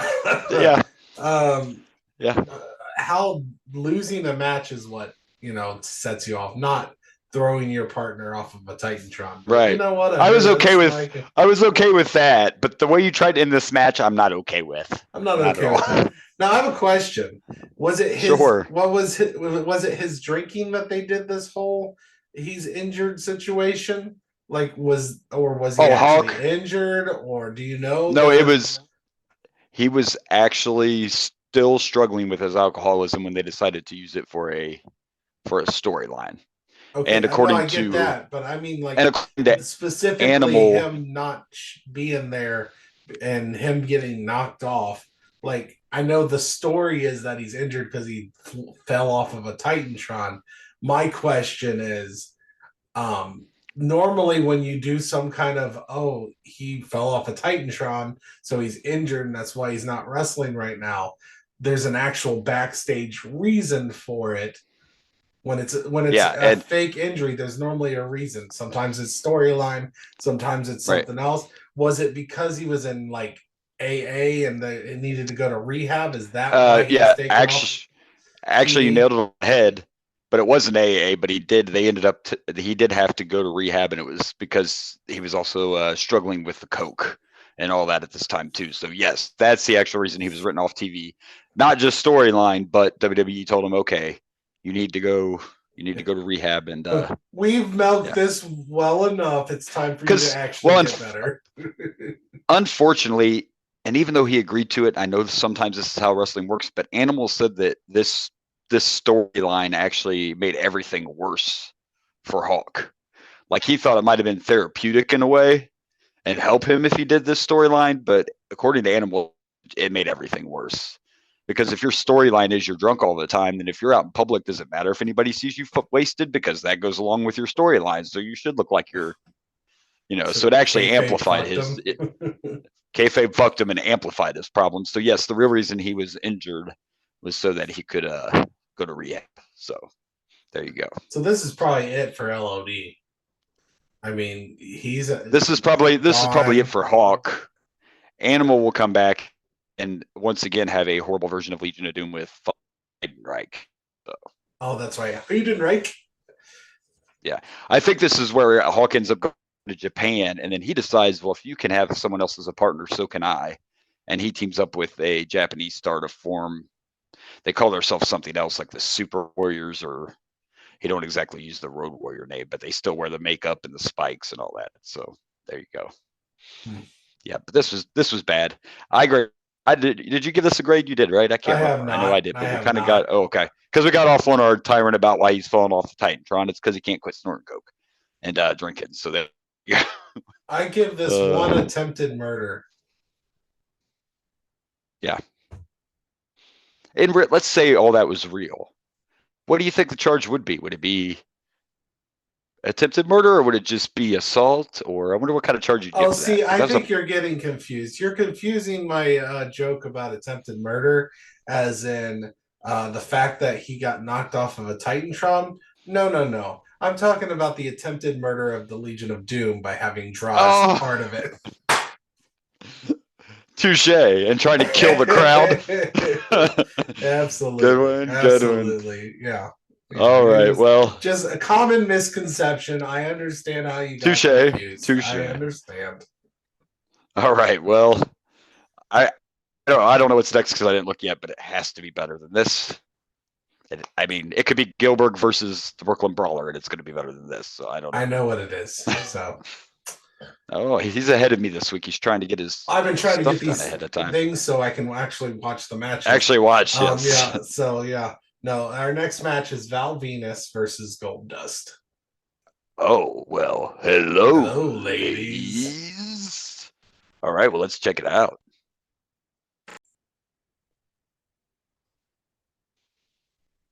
Okay, so before our next meeting, they kind of were giving us a little bit of the recap and story behind the Fatal 4-Way. We got to see Paul Bearer thrown down the sewer, so that was yeah, and that was interesting, right? Curious how they did that one because it looked like they legit threw him down. Just threw him down the sewer, and they were clearly at a outside, like it had to have been a real sewer. Like that's not a set. Oh yeah. Absolutely. So, it looked like they might have been in New York or something, but yeah, that was absolutely not a fake sewer. They probably had there was people outside. They probably had some kind of thing for him to land on. Like a match, like an inflated, safety catch mattress or something. Yeah. But even that seemed like the way they threw him down, like that doesn't even seem safe, especially for someone who's not a wrestler. Not used to not a fall. Paul Bearer's taking plenty of bumps though, so he's taking bumps, I guess. But I was confused by that. I'm like, doing this on the streets of London. And again, this to me again, I haven't heard him say that there's any kind of prize for the winning this Fatal 4-Way. It again just seems like it's all about McMahon trying to screw Austin. It doesn't sound like a Fatal 4-Way. It sounds like a handicap match is what it says. Right. Except for Mankind. Mankind's kind of like, I don't trust any of these fuckers. Fuck all of you. Well, but other than that, it seems like Kane and Stone Cold are pretty cool together right now. It seems like it. They were the ones that were kind of so it's just kind of like a soap opera. Yeah. I think the biggest thing it's for is to have all these stars over there in the UK. They knew it was a one-off pay-per-view, so I think that's kind of it. But our next match though was Val Venus versus Goldust, and they gave a video package. And here is something that I think, and this isn't hating on any company, but what we got here is what's missing today. Wrestling's not just about what they do in the ring. It's about there being a story. And I know I bitch about this a lot because what we get a lot of times these days is we get to see the same match every week on Raw and SmackDown, and then they put it on pay-per-view like we're supposed to care. Yeah. There's a story. Great picture of Goldust. There's a story here, and they told us all, and it's all been about Marlena ever since Goldust showed up. We even got to see the little pregnancy angle where Marlena tried to say she was pregnant with Val's baby, and he's like, the little Valboski is closed. And little Valboski is closed. Thank God he had a vasectomy because he might have lost that ability after what Goldust did to him. He might have. And Goldust came out. Goldust got a huge pop, and as soon as he got in the ring, bam, right away we were into the action. These two were kicking each other's asses, and they were doing that because, again, this isn't about who the better wrestler is. This is about you tried to steal my wife, you piece of shit porn star. That's what that's what this is about. And even early on, they were outside, and man, I even sent you a message. What was that move that Goldust pulled off outside on the stairs? Snake eyes. The snake eyes. Gave him a snake eyes on the fucking stairs. Like the whole thing was definitely it was all a very hard hitting back and forth match with two really good wrestlers. I always just thought part of the reason Val didn't last as long as he could have, it was his character. Like you can only go so far being a porn star, like eventually that's going to wear out. Actually, that's not true. He can go up all night. But this was way much better than what it was. It was a good wrestling match, had a great story, and I'm not even bad about the classic heel finish that we got to see. Goldust had Val in the corner, and he was going to do the Shattered Dreams. And if you don't know what that is, that's when he puts his opponent in the corner and spreads their legs out on the ropes, and then he just runs really fast and kicks you in the nuts. So it's a nut shot, is what it is. They know what it is because he did it right afterwards. Well, he did, but when he went for that one though, Val did the old pull the ref in front of you for protection. And when Earl and Goldust were going at it, he just kind of did a quick roll up on Goldust and he won. But for his troubles, he still ended up getting a Shattered Dream, and the little Valboskis took some damage at the end. So, but they were already vasectomized, so he's good. But again, for me, and this is like the third card on the match. Maybe not your two biggest stars in the company, but it doesn't matter. It had a good story, and those two went at it like the story was real. Like they really wanted to kick each other's asses. Even when Goldust went for the Shattered Dreams and nail, you heard him on commentary say he might get disqualified if he does this. And Jim Ross is like, he doesn't care. He doesn't want to win the match. Goldust doesn't care if he gets disqualified. This isn't about winning the match. This is about Terry or Marlena or whatever you want to call her. Right. So to me, so far, definitely the best match on the card, and because of the story and the action in the ring and the classic heel finish that got the heat, and Goldust still got his money shot. My bad. His Shattered Dreams. I'm going to stick with. We didn't get to see a money shot in this one, unfortunately. But I'm going to give this match 3 Shattered Dreams. Yeah. I'm going to go with 2 because Val Venis only has 2 balls. No, I'm just kidding. No, this is a 3. You're right. My bad. Yeah. Because he only has 2 balls. He might have had 3 after that kick. You never know. He might have had 1 or none after that kick. It just that's true. That's true. Smashing the testes. Yeah, no, I thought this was an all right match. And I do it. The story is, maybe if we bring this back, maybe not this storyline is the best. These storylines are a little, best left in the 90s, maybe, but I kind of disagree with you. I mean, yes, the stories aren't as frequent, and there is a lot of not. But then we also have amazing stories. I mean, everything with Roman Reigns and the head of the table, that's a great story. And it's been going on. It was. Yeah, I'm not saying that it doesn't happen anymore. It just doesn't happen as much. It doesn't. And actually, that's interesting. We should have touched on the Bloodline a little more at the beginning of it, because I think the Bloodline's lost a little bit of its luster, though. I don't think it's as... It was more interesting with the whole Sammy and all that, the Jimmy and Jay thing, and I think it's kind of lost a little bit of steam. It could just be me. I don't know.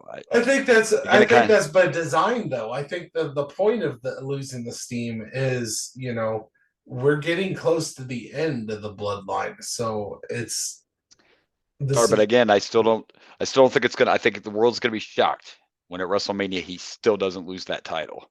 Is it really a shock after 4 years if he doesn't lose the title? Well, you would think most people, I think, would think WrestleMania 40 is going to be it, right? And I kind of did it first too. But if they want him to beat Hulk Hogan's reign, he's going to have to go past WrestleMania to beat Hulk Hogan's days as being champion. So we'll see. Which, of course, if we go back to it too, it'll make sense if it's Rock versus Roman, that Roman still wins. But anyway, we're getting off on a whole nother tangent. We were talking about this one, and we got to keep going. But we graded this, so yeah. I mean, you're right. There are long Judgment Days of good stories, so it's not that there isn't any. I don't want to say that. Now, Maybe, as far as AEW, unfortunately, they don't count as much on story as they should. Not that they've never done it either, but you know. maybe you look at it like I look at it like there's more quality sometimes nowadays and less quantity. True. And I'm not saying every match has to have like a personal story behind it. I just like to have a little bit more of something than just these two guys are facing each other. You know what I mean? It doesn't have to be some deep rooted rivalry. It could be we both are going after a certain title, or you called me a bitch, or just something as simple as that. Or I'm better than you. We can even do that. MJF, which we didn't talk about that at the beginning of the show, but there are a few people out there that think he might show up at the Royal Rumble. I don't think so. I don't think MJF's leaving AEW, but hey, you never know. That could be a surprise. That would be too. one of the biggest shockers. Biggest shocks. If they got that MJF. that MJF jumping to WWE would shock me more than Punk coming back. You know what really sucks? Is if something that big happens, I will be spoiled. I almost guarantee you I will be spoiled.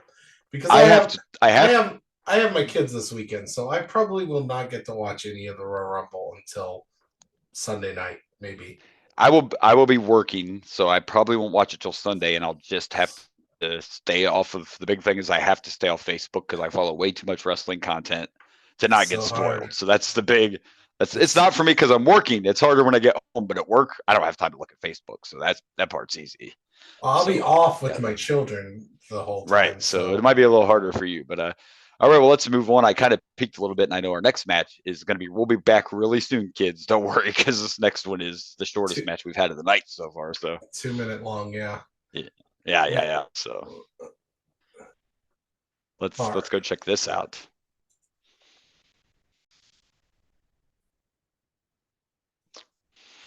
All right, so before our next match, we get Shane McMahon and the Stooges, Briscoe and Patterson.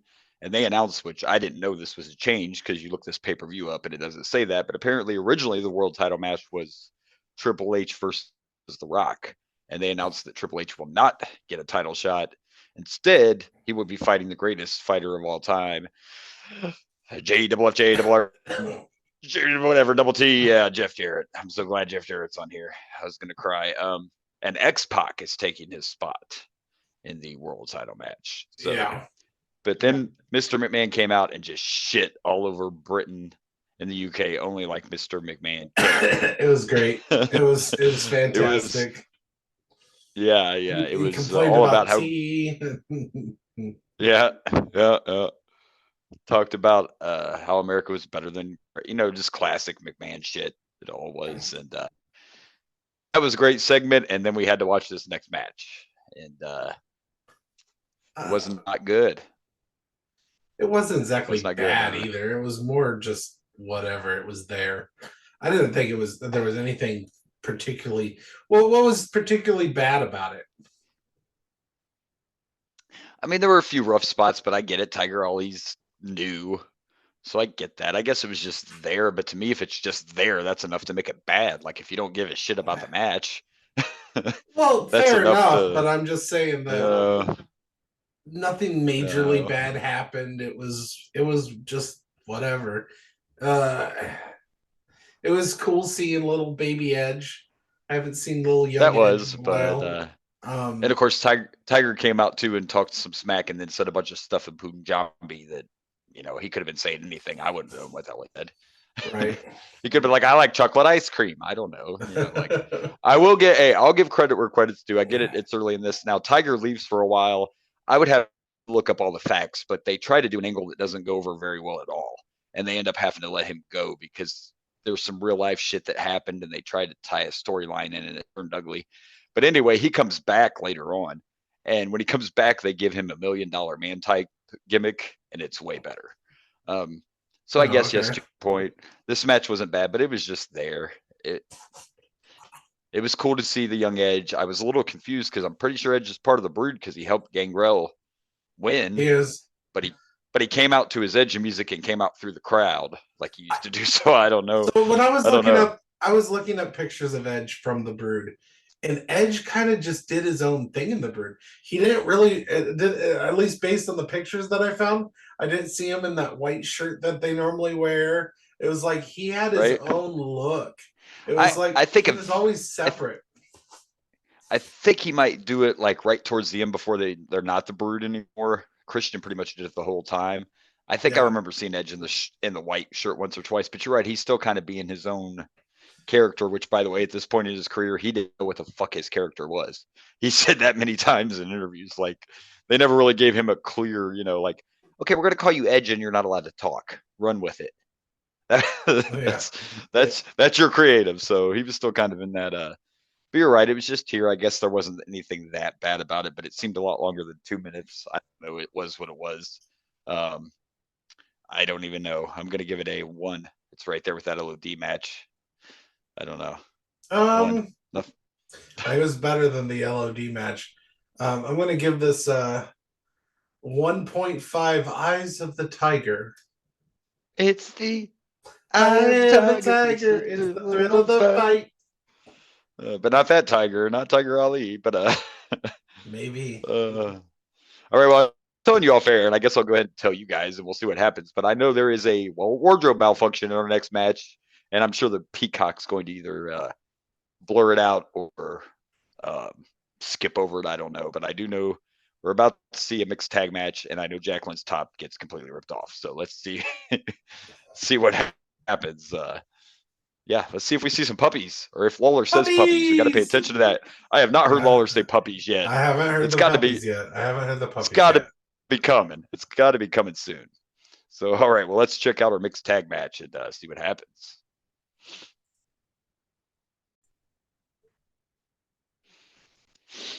All right, so here we go. And next we have our mixed tag team match, which this has nothing to do with the match itself. I just thought it was a little bit of a weird, like we've had the Jacqueline Sable Mero thing going on for a minute. How the fuck how did a member of the Brood end up being Sable's partner? That's the only place. So weird. Like, what doesn't fit in this picture? And that was what didn't fit in this picture. Unlike the other.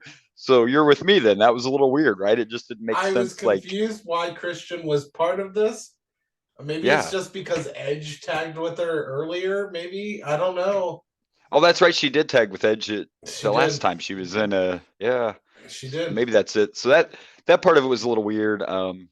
There were some rough spots, but this match, for what it was entertaining. Look, Sable's super over. Sable's almost like Stone Cold of women right now. Like, Sable's hot on fire in more than one way. Yeah. And so for what it was, and the fact Christian was a little weird in it, but for what it was was decent. And this is what I remembered all that time ago of Sable giving Mero the Sable bomb. It happened here. I know she did it a couple pay-per-views back outside, but in this one, she gave him the Sable bomb right in the ring. And then he was like, fuck it, I'm done. I quit. You guys finished without me. Starts walking back to the locker room. I forgot to mention, something. Let's back just a little bit, and you don't have to talk a lot about it. I missed it because I had to do something, but Vinnie Jones came out before this, and you said it was basically just a bunch of pandering to the crowd. It was mostly him just being. They asked him about what he thought about Vince McMahon's. They asked about Vince's comments on Britain, and he's like, "Oh, I'm gonna go and find him, and I'm gonna punch his lights out," and everybody cheered. And I would hope everyone listening knows who Vinnie Jones is. Like, he's been in a million movies. You should know who Vinnie Jones is. I was hoping. In fact, he was in The Condemned with Stone Cold way back then. I actually don't think I knew who Vinnie Jones. I think I've heard the name, but well, he was in The Condemned. The role I think about right away when I see him is Gone in 60 Seconds. He was the fucking mortician guy.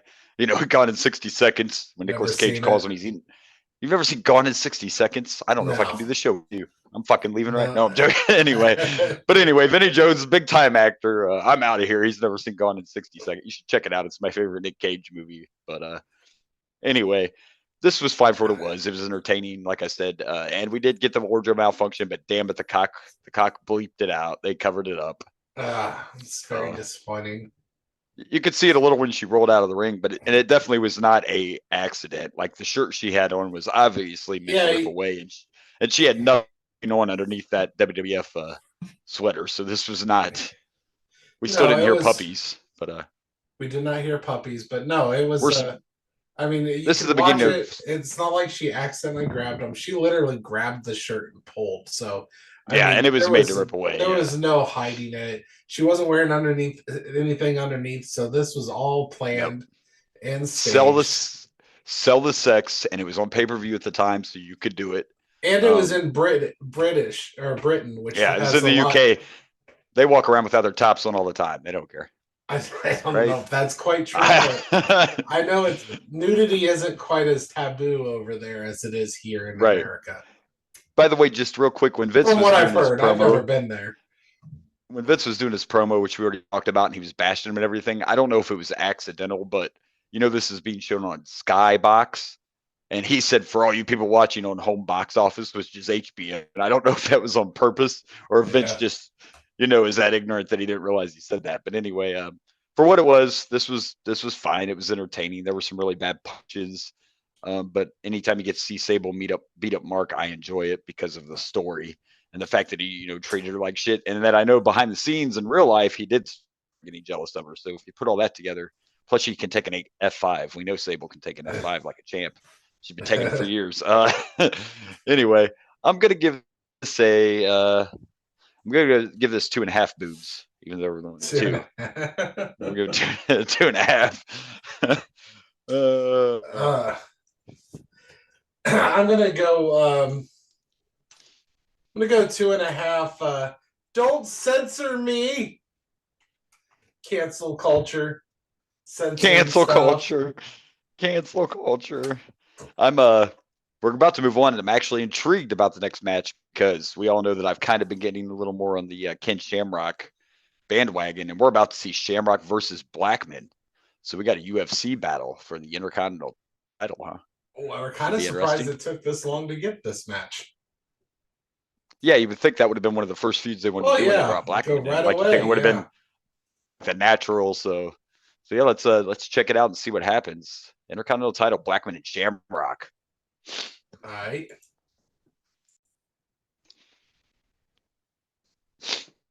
All right, so here we go. Our next match is Ken Shamrock versus Steve Blackman for the Intercontinental title. Apparently, Shamrock is a heel now. A heel and working with the corporation, apparently. Yeah, because he came out with corporate security, big boss man. So another little thing, I don't know. Did you hear what they said about Big Boss Man? I must have missed it. We have a new title in the wing. No, I heard that. We already knew we had the hardcore title. You just forgot. Did I forget? Yeah. It might have been Survivor Series that we saw it, but yeah. But we haven't seen it defended or anything. So no, we haven't seen a match at the pay-per-view. No, I did hear him mention that yes, Big Boss Man is the new hardcore champion. And I guess I forgot because you say that, and then I do remember now Shamrock being in the corporation, because there comes a point where I don't know if he's still but comes a point where he's got a title, Boss Man has a title, and at some point they win the tag titles, I think. So they have a bunch of titles. So I do have to remember it now.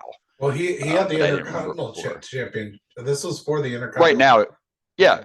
Right now he does, but I'm saying here down the road in a little while, there'll be a point where he has a title, Boss Man has a title, and they win the tag titles or something like that when the corporation starts dominating. And this was fine.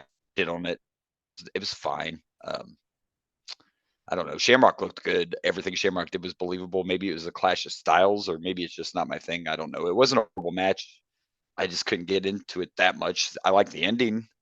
I like that little heel ending they slid in there, but yeah. I mean, it was decent. It was decent. It was fun. I loved how Jerry Lawler kept saying he was selling the fact that Boss Man didn't do anything the whole match, which he didn't until the end when he must have slipped in some water outside or something. Is that what happened? I don't know. Something, he tripped or something, and his nightstick just got a little out of control there. I can't even come up with some bullshit. You already did it. Well, I was trying to reel you in. I didn't know. I was trying to get you on the hook there. But yes, we Big a Boss night Man a is night's an officer of the law, and he did that for the safety of all of Great Britain. top flight security, Craig. Top flight security. That's right. Fucking big boss man's Paul Blart Mall Cop now. Okay, he's And not, I just want to say, I really like Big Boss Man's look at this present time. isn't it? The Isn't black. this the? To me, I mean, I know we grew up with the Cobb County, Georgia studio, but to me, this is the best version of Big Boss Man. Yeah, Sure. the all black. Yeah. He looks like he's in like he's SWAT or FBI, you know. And he's. I mean, the easiest way to describe it is the Boss Man is the original guy wear the Shield gear. This is the Shield before the Shield was a thing. Kinda, yeah, I guess. But he's kind of wearing the Shield gear, yeah. But this to me was always the best version. He slimmed down some too, but the all black just is a nice. It's a cool. Yeah, look. he looks good. It's a good look. It's my favorite Boss Man, I think. Me too.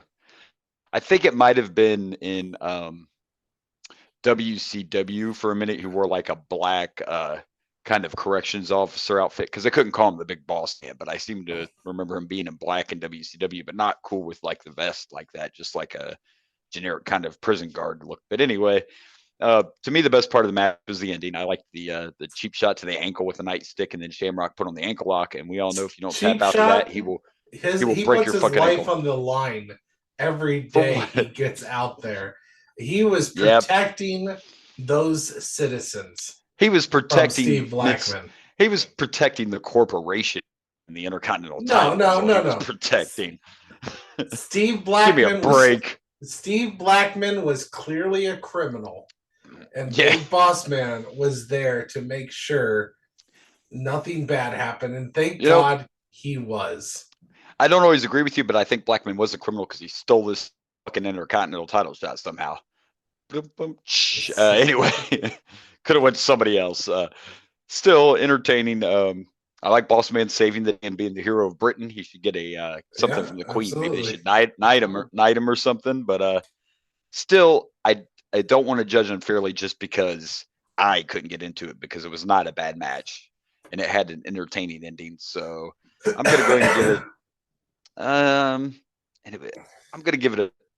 This shows you that I'm trying to be impartial, not by personal taste. I'm going to go ahead and give it a 3 because it was a good, decent match. There's no reason it can't be. I'm going to give it 3 ankle locks. I'm giving it 2.5 serve and protects. See, I should have just went 2.5 and not felt so bad. But again, I was trying to be impartial because it wasn't a bad match. I mean, I was fine with the match, and I like the ending. Just because I couldn't get into it doesn't mean, if I would have done it for personal taste on purpose, to give it a 1.5. Well, but I'm not going to do that. You are rating these based on your personal opinion, so by all means, it isn't right regardless. So right, it isn't, but it isn't. But if I judge it just on the wrestling match itself, I will stick with my my grade. So let's move on.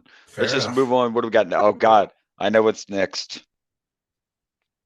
We got the greatest wrestler in the world. That's right. Mr. I find a way. Still on TV today. JRREDD. Maybe we'll get a guitar shot.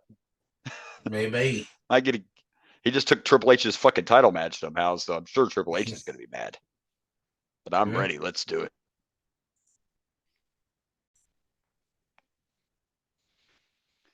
All right, so here we go. And earlier I mentioned how there was a lot of head in the arena, which there was. But man, now the arena is just full of puppies. We got puppies everywhere.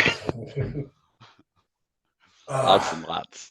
Our next match is good old JFFJ RREDD Jeff Jarrett with Deborah McMichael against, excuse me, Triple H with a assless chaps China.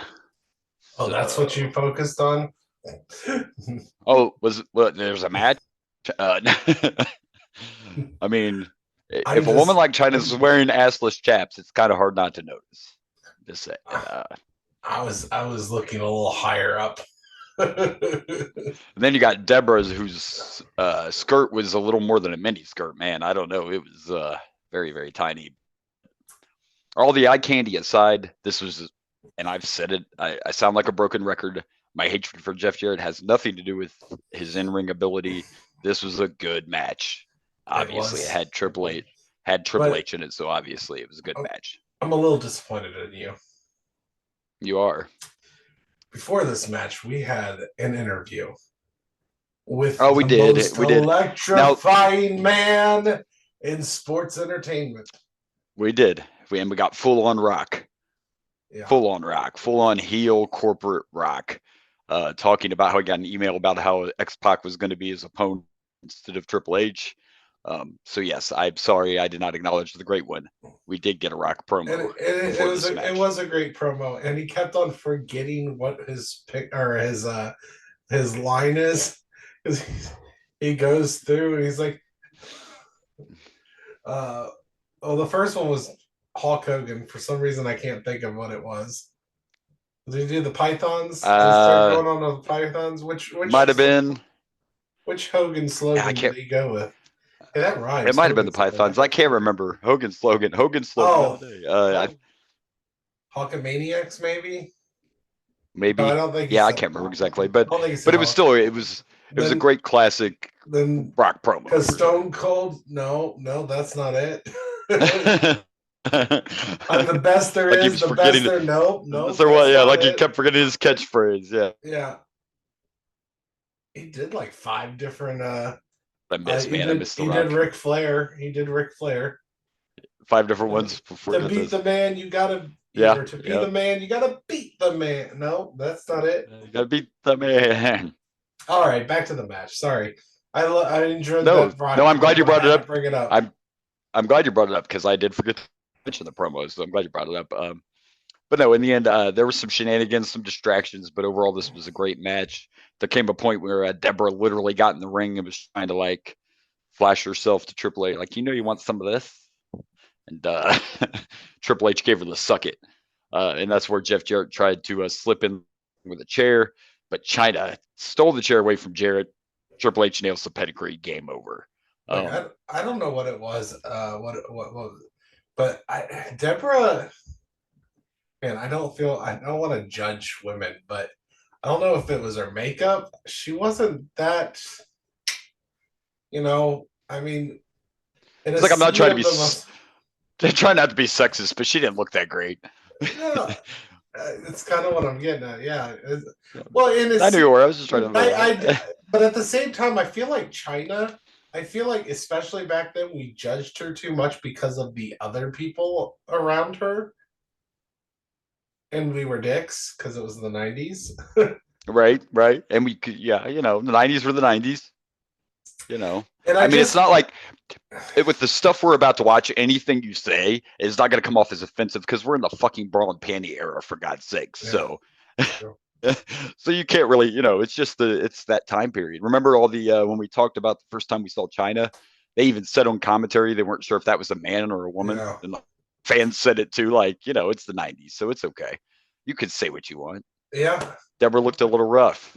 I don't know what it was, but she looked all right. You don't know what it was? I don't know what it was. This guy out of here. Oh, gosh.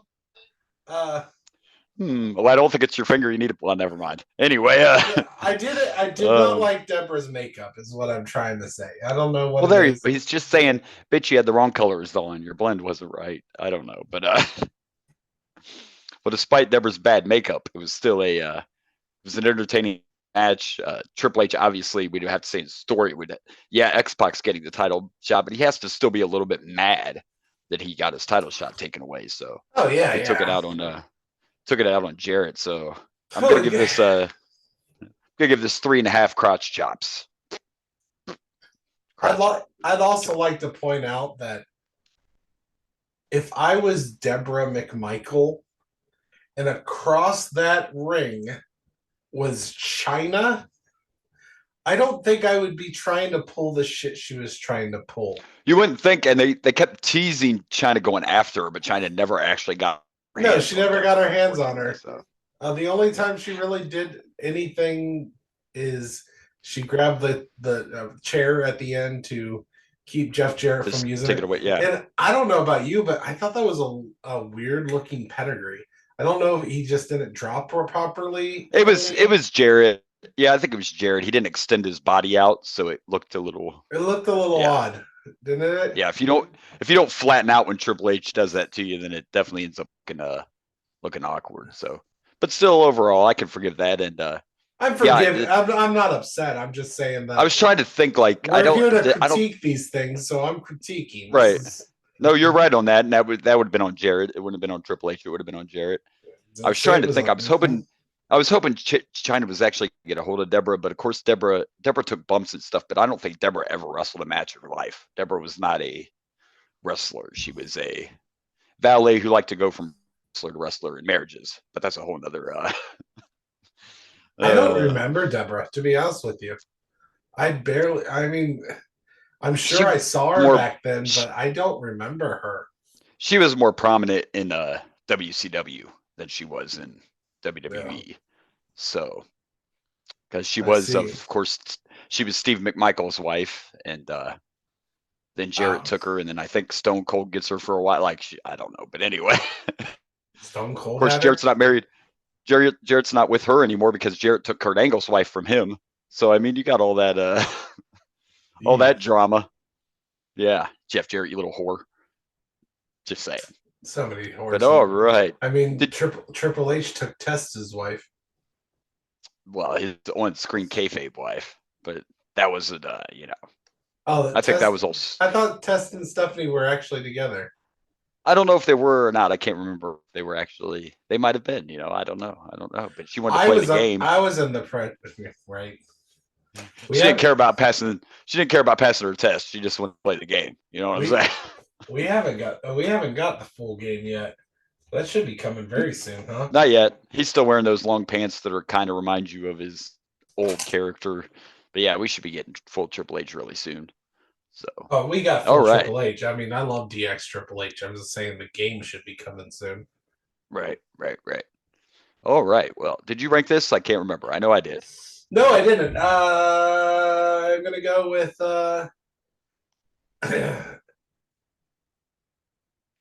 all I can think of is two things in the ring. So two. But there's like four of them there. Yeah, think about it. That's true, but I don't think this wasn't a 4. 2.5. 2.5. 2.5 assets. Assets. All right. Well, let's move on. I believe next we have ourselves a tag team title match. Let's do it. I do believe you are correct.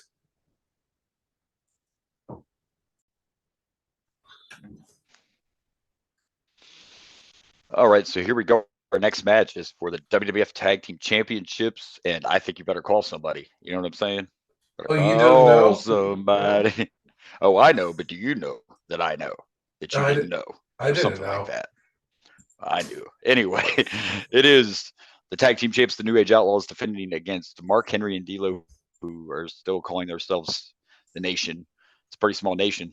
We got kind of a fun little video before the match started showing D'Lo taking a tour of Europe and talking about how he was European, like he's still going on. He hasn't been European champ for a minute, and he's still like milking that cow. Like, he planned on returning as champion. Yeah, you're as European as I am, D'Lo. He said the was it Big Ben or something that he said is gonna be called Big D. The Big D. Oh, yep. Big Ben's now the Big D. I appreciate that. I do too. And then we get a segment with Sexual Chocolate on a date with China.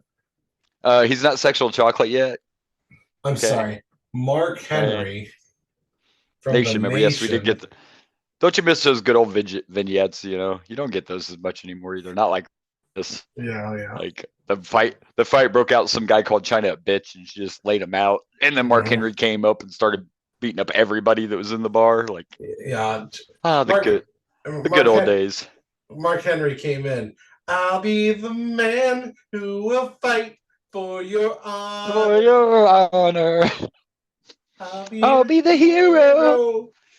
For your China. And China's just like, look, I already knocked the guy out. Come on, get the fuck out of hitting people. I already took care of him. Mark Henry knocked the other guy out. He did, and threw him across the floor, and it looks like they were having karaoke. That was actually And it's rude. That was actually a third guy, because Yeah, I told you he started beating up everybody. Henry just started like, "Fuck all you guys, I'm gonna beat you all up." So yeah, that was a little fun before the match. And then it was a really good match. I'm pretty sure that Road Dogg might have died at one point during this match because, dude, when Mark Henry landed that fucking leg drop and then followed it with the world's strongest slam or whatever, like, dude, that leg drop looked like it hurt. I don't know if I've ever seen Mark Henry land a leg drop. That was you just crazy. Did. I just did. There was one little lull in the match, and that was Mark Henry's bear hug that he did on Billy Gunn. It just not only was I already have a slight issue with bear hugs half the time. They're normally very rarely do they look good, especially when you're a big guy doing it to a big guy. Yes, I agree. That's the biggest problem. When you Billy was probably the wrong. Yeah, they should have done it on Road Dogg. Road Dogg. When you do it on a littler guy and you lift him up and you like kind of ragdoll him a little bit, then I don't mind a good bear hug.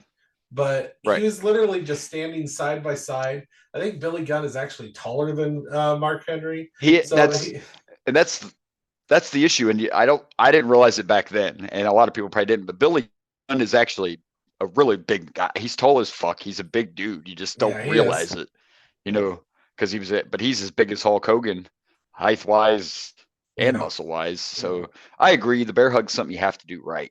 It's even worse. Thankfully, it wasn't like Mark Henry putting one on the Big Show, because that's what really drives me nuts. Is when it's two guys. I'm not going to believe that at all.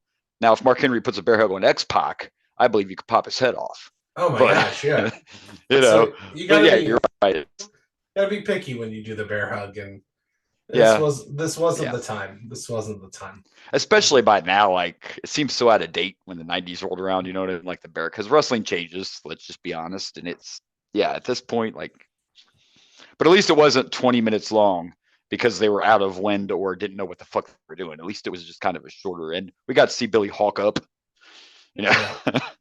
Triple H hulked up in the last match too. I forgot about that. But yeah, I'm not a big bear hug. It was just a segment I wasn't a big fan of. So, and then the ending move, that pile driver looked a little rough. I was worried about D'Lo when he first did it. I don't know. I've been jumping pile drivers ever since Owen and Stone Cold.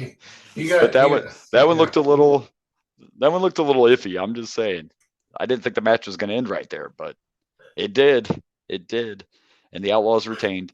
It was a good match. I have no complaints. Mark Henry's still kind of new here, but I thought it was a good match. I thought it was well done. Everybody got their shit in, like they like to say, because D'Lo got his leg drop in. D'Lo got his spine buster in. So, yeah, I think overall it was very entertaining. The New Age Outlaws, to me, and maybe eventually we'll do this, because, I posted the Undertaker's Mount Rushmore tag teams, and that thing has like 9,000 views. We're not the Undertaker. But my point is, the New Age Outlaws would definitely be on my Mount Rushmore of tag teams. They're one of my favorite tag teams of all time. And they're amazing. They're great. It's their chemistry together. It's, the mouthpiece with Road Dogg, the muscles with Billy. I'm the mouthpiece. He's the strong dude, and they just have always been one of my favorite tag teams. Very entertaining. No complaints other than that bear hug, but besides that, it was fine. I'm gonna give this 3 New Age Outlaws because I'm the third one now. No, I'm joking. Oh, you didn't know? Yeah. I'm going to go with 3 honor fights. 3 honor fights. Because I'll fight for your honor. I'll be the man who will fight for your honor. The sad part is I can remember all the words to that song, but I don't remember what it's actually called. Like, I know the song you're singing, and I can remember the words, but The Glory of Love, is that the name of that song? Glory of Love, yeah, it is Glory of Love. Yeah. I had to think about it for a second. Came to me all of a sudden. It's Glory of Love. For the glory of love. Yeah. That didn't sound like it at all. I'm trying to remember. Who sings it. Air Supply is what I want to say, but they're the ones. Like Air Supply. REO Speedwagon, maybe. In love. I'm so lost without you. That's Air Supply. Love. It says Peter Cetera. Oh, really? Yep. Peter Cetera. It wasn't even a group. I thought it was, but no. I thought it was someone more famous. Oh, but well, it is. Peter Cetera actually was in Chicago originally, so you can't say he's not famous. He was part of the band Chicago Yes, originally, and then he left. I am well So aware of the band Chicago. Yes, I figured you were. And by the way, that song was featured on the Karate Kid 2 soundtrack. So there you that's go. right. That's right. There you go. That one. All right. Well, we are down. Yeah, that was. I was going That to is say it was in too. the first Karate Kid. So I was going to say it was the Karate Kid soundtrack, but it's actually Karate Kid Part 2 soundtrack. So speaking of 2, we're down to 2 matches. We Next are. one's our world title match, and no spoilers, but pretty sure I don't remember X-Pac ever having the world title. I'm not trying to spoil nothing. I'm just saying that I don't remember X-Pac being the world champion. I mean, Yeah, no, anything's possible, but I think we all would have remembered if Xbox beat The Rock in The Rock's heyday. even if we didn't get to watch it and it happened in the UK, I'm still pretty sure that would have been all over the place. Yes. So, Perhaps. all right. Yeah. All right. Let's check it out. Rock and X-Pac.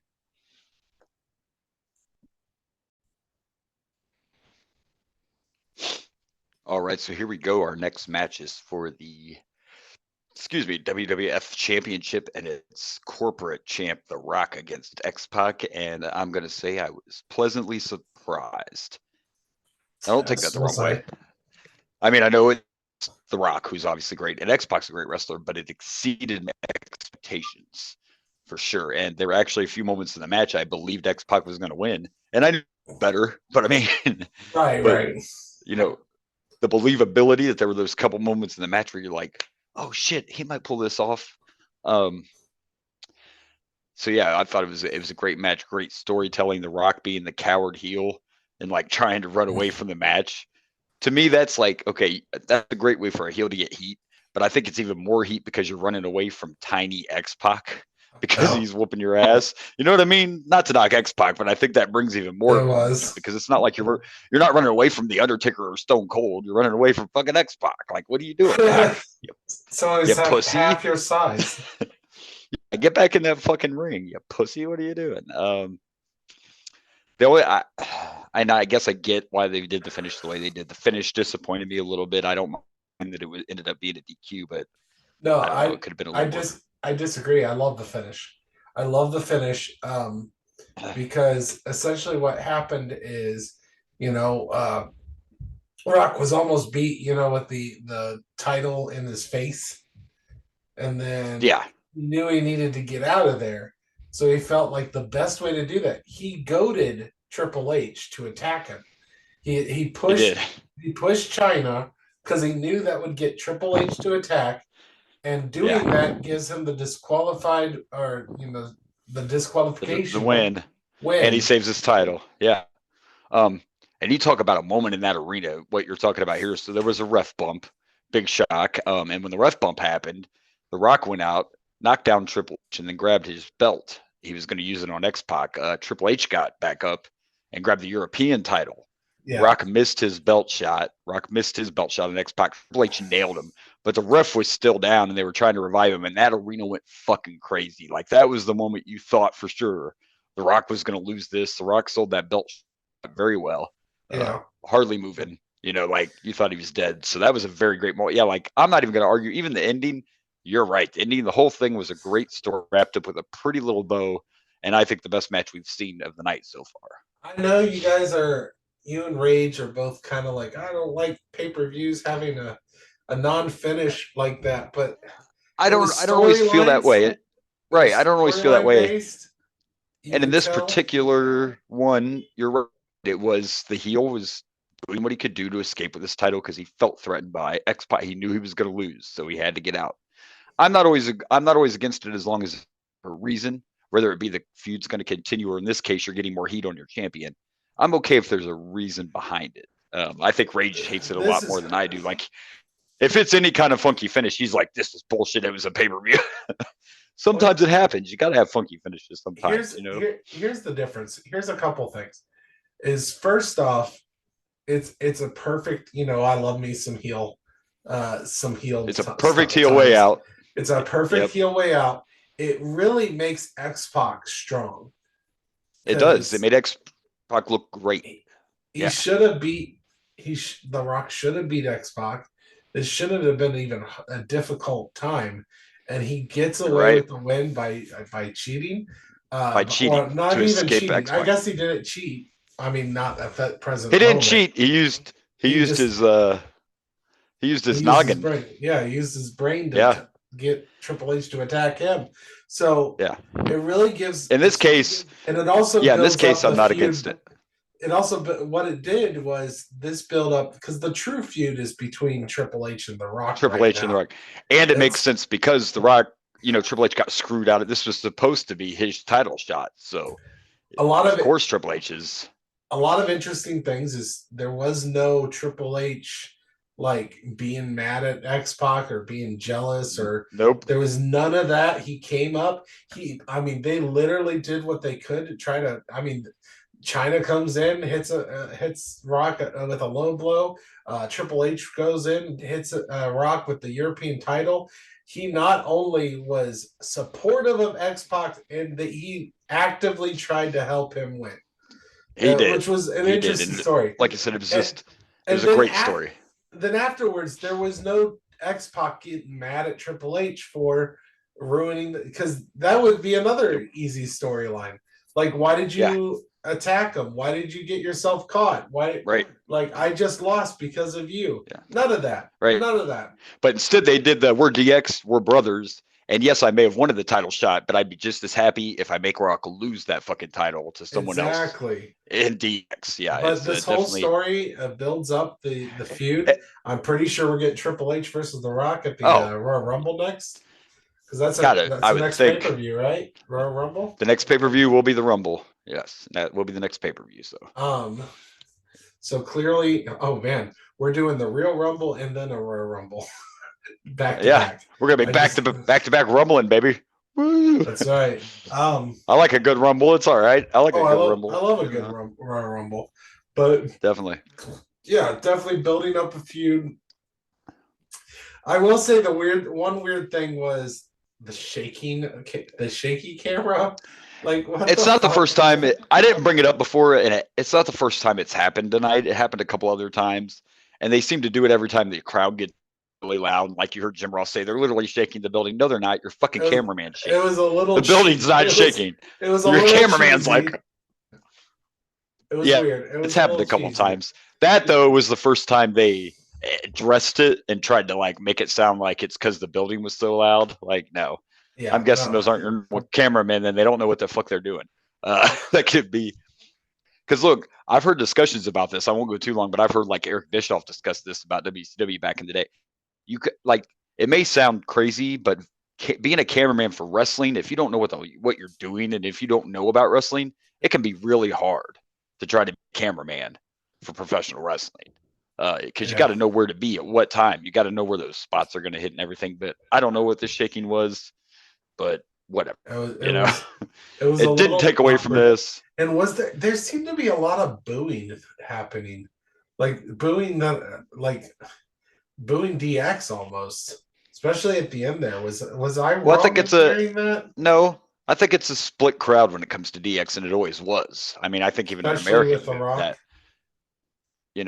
and here again, I think even in this period, The Rock is the bad guy, but not everybody hates The Rock. There's still people out there that love him. So it's it's interesting. But regardless, to me, hands down, the best thing we've seen tonight so far. We do have one more match, which is this Fatal 4-Way, and we're not there yet. But I'm going to give this 4 Bronco Busters. I thought it was a great story, great match with a finish that tied everything together like a little bow. 4 stars easily. 4 Bronco Busters. I'm going to go with 4 Do Not Fist China.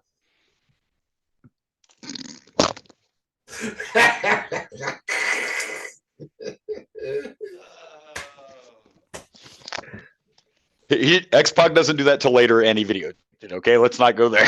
I was talking to The Rock. He laid his hands on China. He laid his hands on China. Don't fist China, kids. If you learned anything else from our podcast, you learn not to fist China. Wow. That's correct. Anyway. All right, we have one more match left to go. I have a feeling this is going to. I have a feeling, I don't know, I've never seen it, but I have a feeling this is probably going to be a little wild. I expect most of the focus to be taken out Austin, but maybe there'll be some side fighting. I don't know. I don't know what to expect, but I just figure Stone Cold's going to get screwed somehow. That's what I expect to see. So, Probably. yeah. All right. Well, let's check it out. It's our Fatal 4. It's our main event. Let's do it.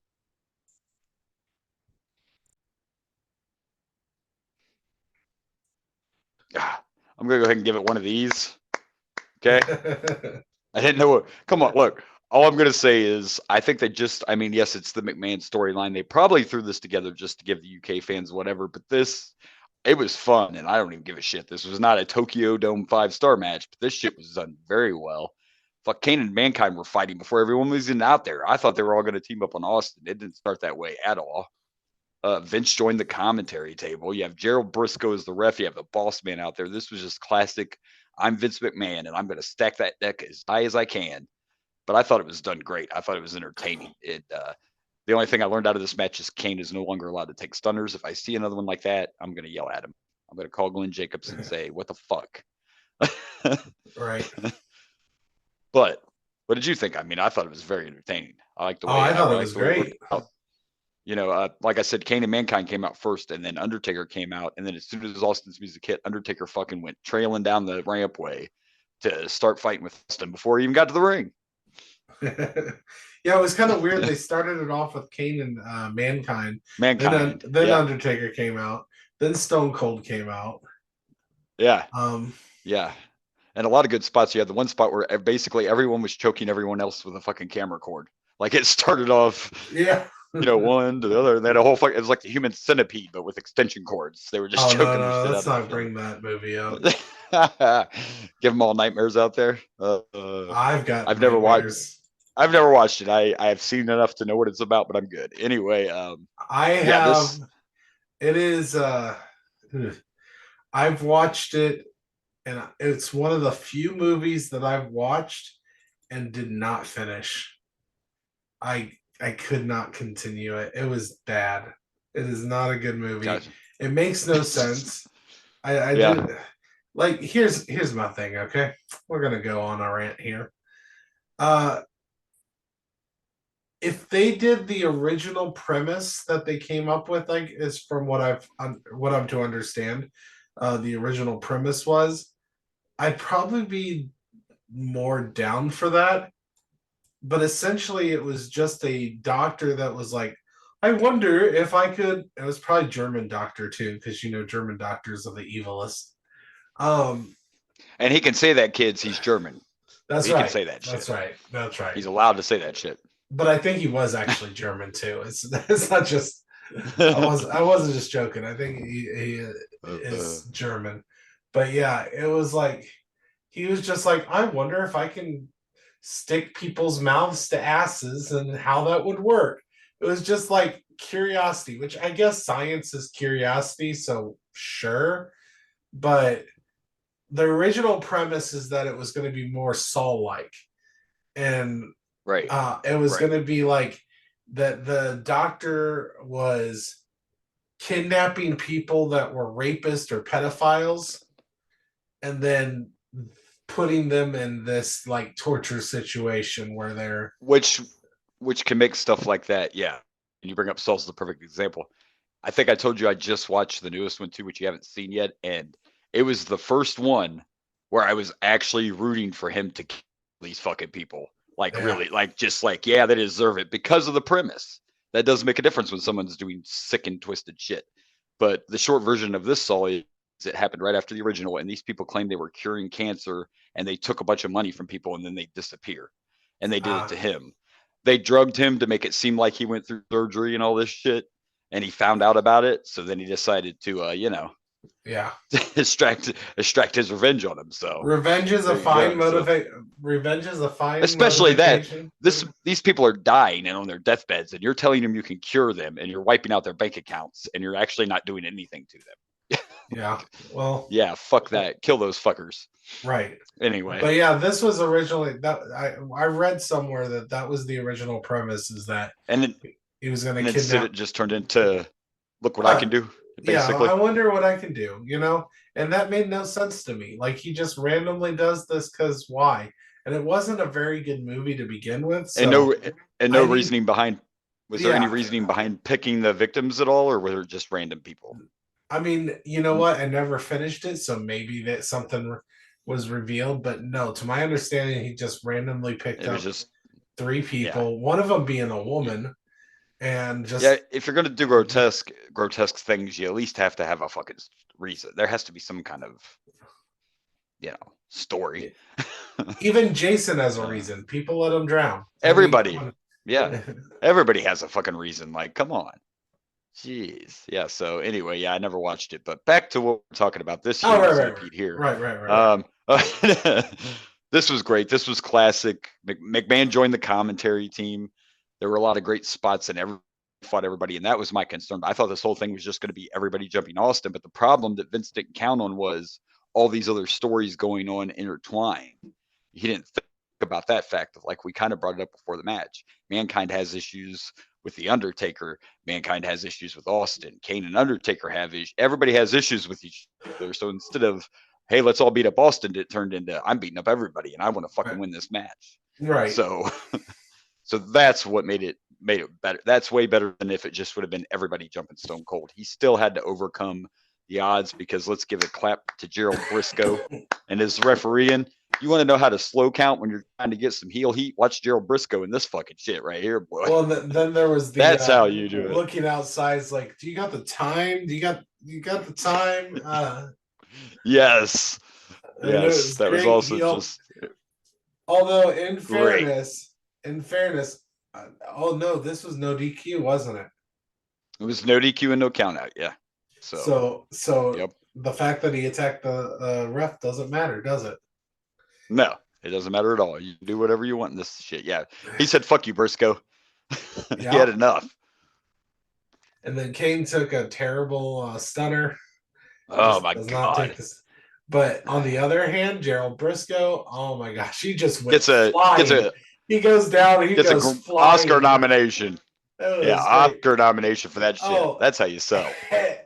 And did you not love and cheer when Earl Hebner starts kicking and like flipping off Gerald Briscoe? Yes, there was nothing better than Earl was. It was Big Boss Man. The Boss Man. Yeah, Big Boss Man. He's like, and then he's up there just like, yeah, that shit was great. Yes, this was a hell of a main event. What a way to stop into pay-per-view. I guess we were talking all this other shit. Yes, Stone Cold won. We'll throw that in there. Earl ended up having to come in because Gerald Briscoe was knocked out, and Austin won with a second horrible stunner to Kane. We love you, Glenn, but hopefully they get better later down the road. We'll see. There was just some people that couldn't take them. Like, I don't think Vince ever sold a good stunner. Vince McMahon himself, I don't think ever sold one good. Like, he was bad at it too. So, but anyway, he took a lot of them. This is right up there with the last match, and it's for different reasons. They both have a great story. This one was just more on the fun, just a physical, all sorts of shit going on, just a fun match. So I'm also going to give this 4. I'm going to give this 4 stunners. Perfect. Yeah, I also enjoyed it. I was concerned and also shocked because Earl Hebner, Austin handed out beers at the end to Earl Hebner and was it Vinny? Yeah, Vinny Jones. Which, by the way, footballer. Boomer learned something today, because I didn't know Vinny Jones was a professional soccer player, football, don't want to offend nobody, and he was still playing at this time. I've always just known him as an actor. I was wondering why they kept referencing that, and like when he came out, they pulled the red card on him, which is a soccer reference. But yeah, Vinny Jones was actually still active as a professional athlete at this time. So when you had to do your thing and you missed his interview, that was already mentioned. So right, but see, I never knew that. I didn't know he was an actor. I knew they just kept saying he played football, and I just can't think of all his movies. I'm sure you've seen him in something. I mean, did you watch you watched The Condemned, didn't you, with Stone Cold? You never watched that? No. Stone Cold's first movie? Oh, really? Huh. No. Interesting. Yeah. But I'm sure you've seen him in something. I can't think of everything he's been in. He's never been the star really of any of the movies but he's been in a ton of them. But anyway, go on with your anyways. traditionally Stone Cold does not care whether he's your friend or whether you're not. No, he stuns everybody. He normally hands you a beer, and as you're drinking said beer, he stuns you, and the beer Yeah, goes he normally flying. he stuns them all. Kids, babies, women don't Yeah. care. He stuns everybody normally. He is equal opportunity stunning. Yeah. But for some reason, Earl Hebner and Vinnie Jones got out unscathed. No stuns whatsoever. Maybe that was a later thing. Maybe that's a more because because this is early Stone Cold. Like he just started chugging the beers and everything, so maybe true. that is a later thing. And maybe it depends on the circumstances too. And again, this wasn't shown in the U.S., so it's probably just more pandering to the crowd. You're not going to stun Vinnie Jones in the UK in front of all his fans. I would, and since we couldn't see it, Also, by the way, I just want to point out, since we are celebrating 40 years of Hulkamania, now it's a little bit cooler because it's beer, but let's be honest, Stone Cold came back to the ring twice because Stone Cold must chug. Like I said, there's always been a Hulk Hogan.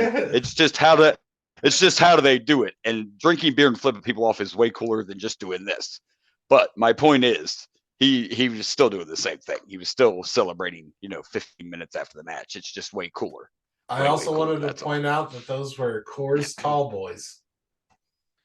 I thought it was. I couldn't tell. I thought it was a foreign beer because I couldn't read the name. I knew it wasn't. I assumed it would be like some kind of British beer, but right. I'm pretty sure I saw the Coors logo on it. Yeah, and you may have. I was trying to find it out. You could just see the color of the can, but other than that, maybe Stone Cold's like, I ain't drinking no damn English beer. Give me a Coors. Wow. It could have been Old English with the color of the can, but woo, that's like, whew, it's possible. Old English is rough. Anyway, I think it was more of, at the time, that was the sponsor that was giving the beers, so they stuck with whatever. Right. This was interesting. This was a good show. I think we'll find out because we go through them all, but I'm guessing this is probably the only time they had a pay-per-view you could not buy in America as well. I could be wrong. Didn't it One Night Only also? Wasn't that also a London exclusive? Oh, the old One Night Only when we did. Yeah, I believe so. See, that confused me. I confused that when you say it because I think One Night Stand instead of, and that was an ECW pay-per-view. So when you say One Night Only, I'm like, why are you talking about ECW? No, I think you're right. I think One Night Only was so exclusive. So maybe it was just something they were playing with. And it makes sense because both of those, I think, fell in the European title era. Yeah. So maybe it was just trying to establish that, UK crowd. But you're right. Good point there, sir. I'm going to go with 4 Coors Lights. 4 Coors Lights. Hell yeah. Also 4 wrestlers. Either one of those. There works. Were. Yeah. Yep. 4 wrestlers and Boss Man. And Boss Man. Anyway. All right. Well, we made it through. Now it's time. We won't have to rank because my favorite Capital Carnage is this one. It's the only one. But we do got to pick some matches. We do. So, favorite match of the night. Well, I think there's 2 obvious choices for match of the night. And I think either way could be gone. I had a lot of fun with the main event. I thought it was done great, and I thought it was very entertaining, and I thought it was a great way to cap the show off. The Rock and X-Pac was highly entertaining and a roller coaster ride. Up, down. There were times I thought, like in reality, I knew who was going to win that match, but there were still times that made me believe X-Pac could pull it off. And the whole story of there's no reason that this guy should be running from X-Pac, you fucking heel. Really? You're 3 times this size. So I think I'm going to go with Rock versus X-Pac. Could go either way. Both 4. We gave them both 4. But for me personally, I'm just going to go Rock versus X-Pac just because of the whole like David versus Goliath, Triple H factor. And the roller coaster took me on. Yeah, I'm going to go with that. I'm going to go with the world title. I was debating on them both as I was hoping you'd pick the other one. But I can't do that because it's X-Pac versus The Rock. I like the storyline. I like the finish. Although I like the finish of the Stone Cold or the 4-way too. But right, I'm gonna go with Rock and X-Pac. Nice, nice. And that's Probably our surprising. first time picking X-Pac as the favorite match of the night. Right, right. And see, you surprised me with that because I did think you were going to go with Fatal 4-Way, but you must have saw those few things I saw too in that match. It was just such a great story. The main event was fun. The main event was just a great way to end the night, but that You title got to match just remember, had such a great story told so well. I was pretty like adamant about arguing with you about this match because you were against this match. Not against the You're match. against the ending The finish. at first.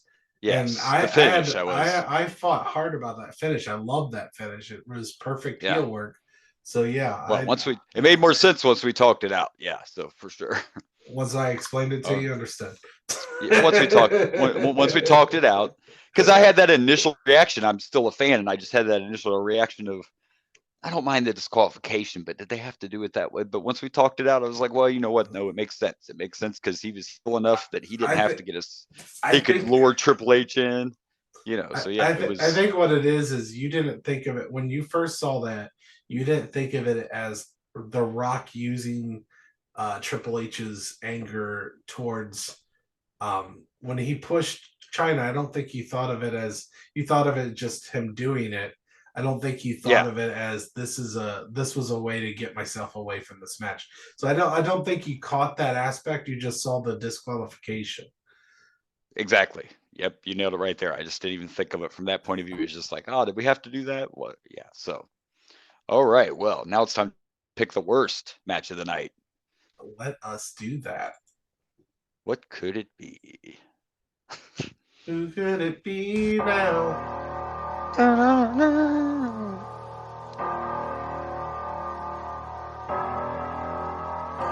Worst match of the night.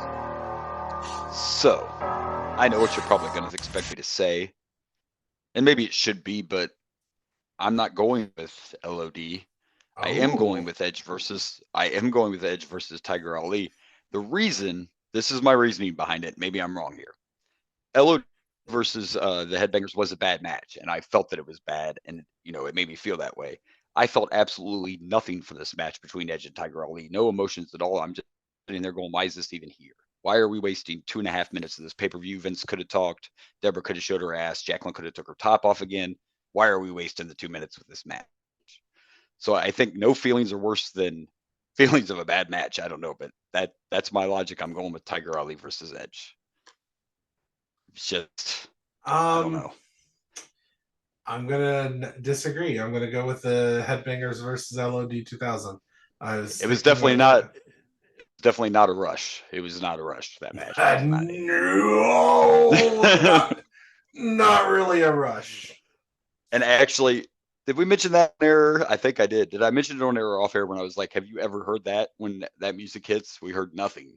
Like, that's never happened. Usually when it's oh, what a rush, the arena just... But they knew Hawk wasn't there, man. The person who normally says it wasn't there. Yeah. And then, we could just dive so deep into that story. And then didn't kind of put heat on draws anyway when you had to replay him shoving Hawk off the... Like, they already want Hawk there. And then you have to replay draws shoving him off the fucking Titantron. I feel so bad for Draws. That was a horrible spot to be in. Poor guy. Right. Anyway, may he rest in peace. May he rest in peace. All right. Well, we did it. Like I said, we can't rank this. There's only one. So we picked. It's time to plug some pluggables. Well, okay. Well, it's the big show. Big show. No more BS, man. There's no more BS. That's right. I love that thing. That gimmick. That's great. When he first showed up, that was genius. The little things are just Anyway, go right ahead. Plug away. All right. Well, you can find me at Dragon Blazer Productions on the Facebook, the Instagram, the YouTubes, the X. No, the X. The X. The TikTok is the other one. You can find me at on the X at Dragon Blazer Pro. If they would all just allow you to do your name the same, which technically you can, but like we can't use the whole name on all the platforms. Facebook page, we got the Boomer Blaze Facebook page. We are at Boomer_Blaze on Insta and X. And we are at the Boomer Blaze Show on the TikToks. So there you go, Capital Carnage. Next week, remember, we're going to cover the Royal Rumble this Saturday, kids, live on the Cock. Don't miss it. And next week, we will cover that current Royal Rumble. And then the week after that, we're going to be right back with another Royal Rumble, Royal Rumble 1999. Also, I can't tell you which one, but I'll go ahead and tease that we will also have a video game review for you next week, but I don't have it in my notes which one we're at, but we will have also a video game review for you as well next week. So there you go. Sounds hopefully good. Hopefully some big surprises this weekend at the Rumble. And we got the prediction of CM Punk on your side and Gunther on mine. So it's going to be interesting. Indeed. I'm looking for the big surprises for sure. All right. Well, until then, this has been the Boomer and Blaze Show. I am Boomer. And I'm Blaze. And good night from Dragon Blazer Studios. Good night. Good night, sweetheart. Well, it's time to go. Do do do do do. Are we? Those.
Hey everyone, this is Blaze from the Raging Blaze and the Boomer and Blaze Show. Thank you for watching. Please like and subscribe for more wrestling content.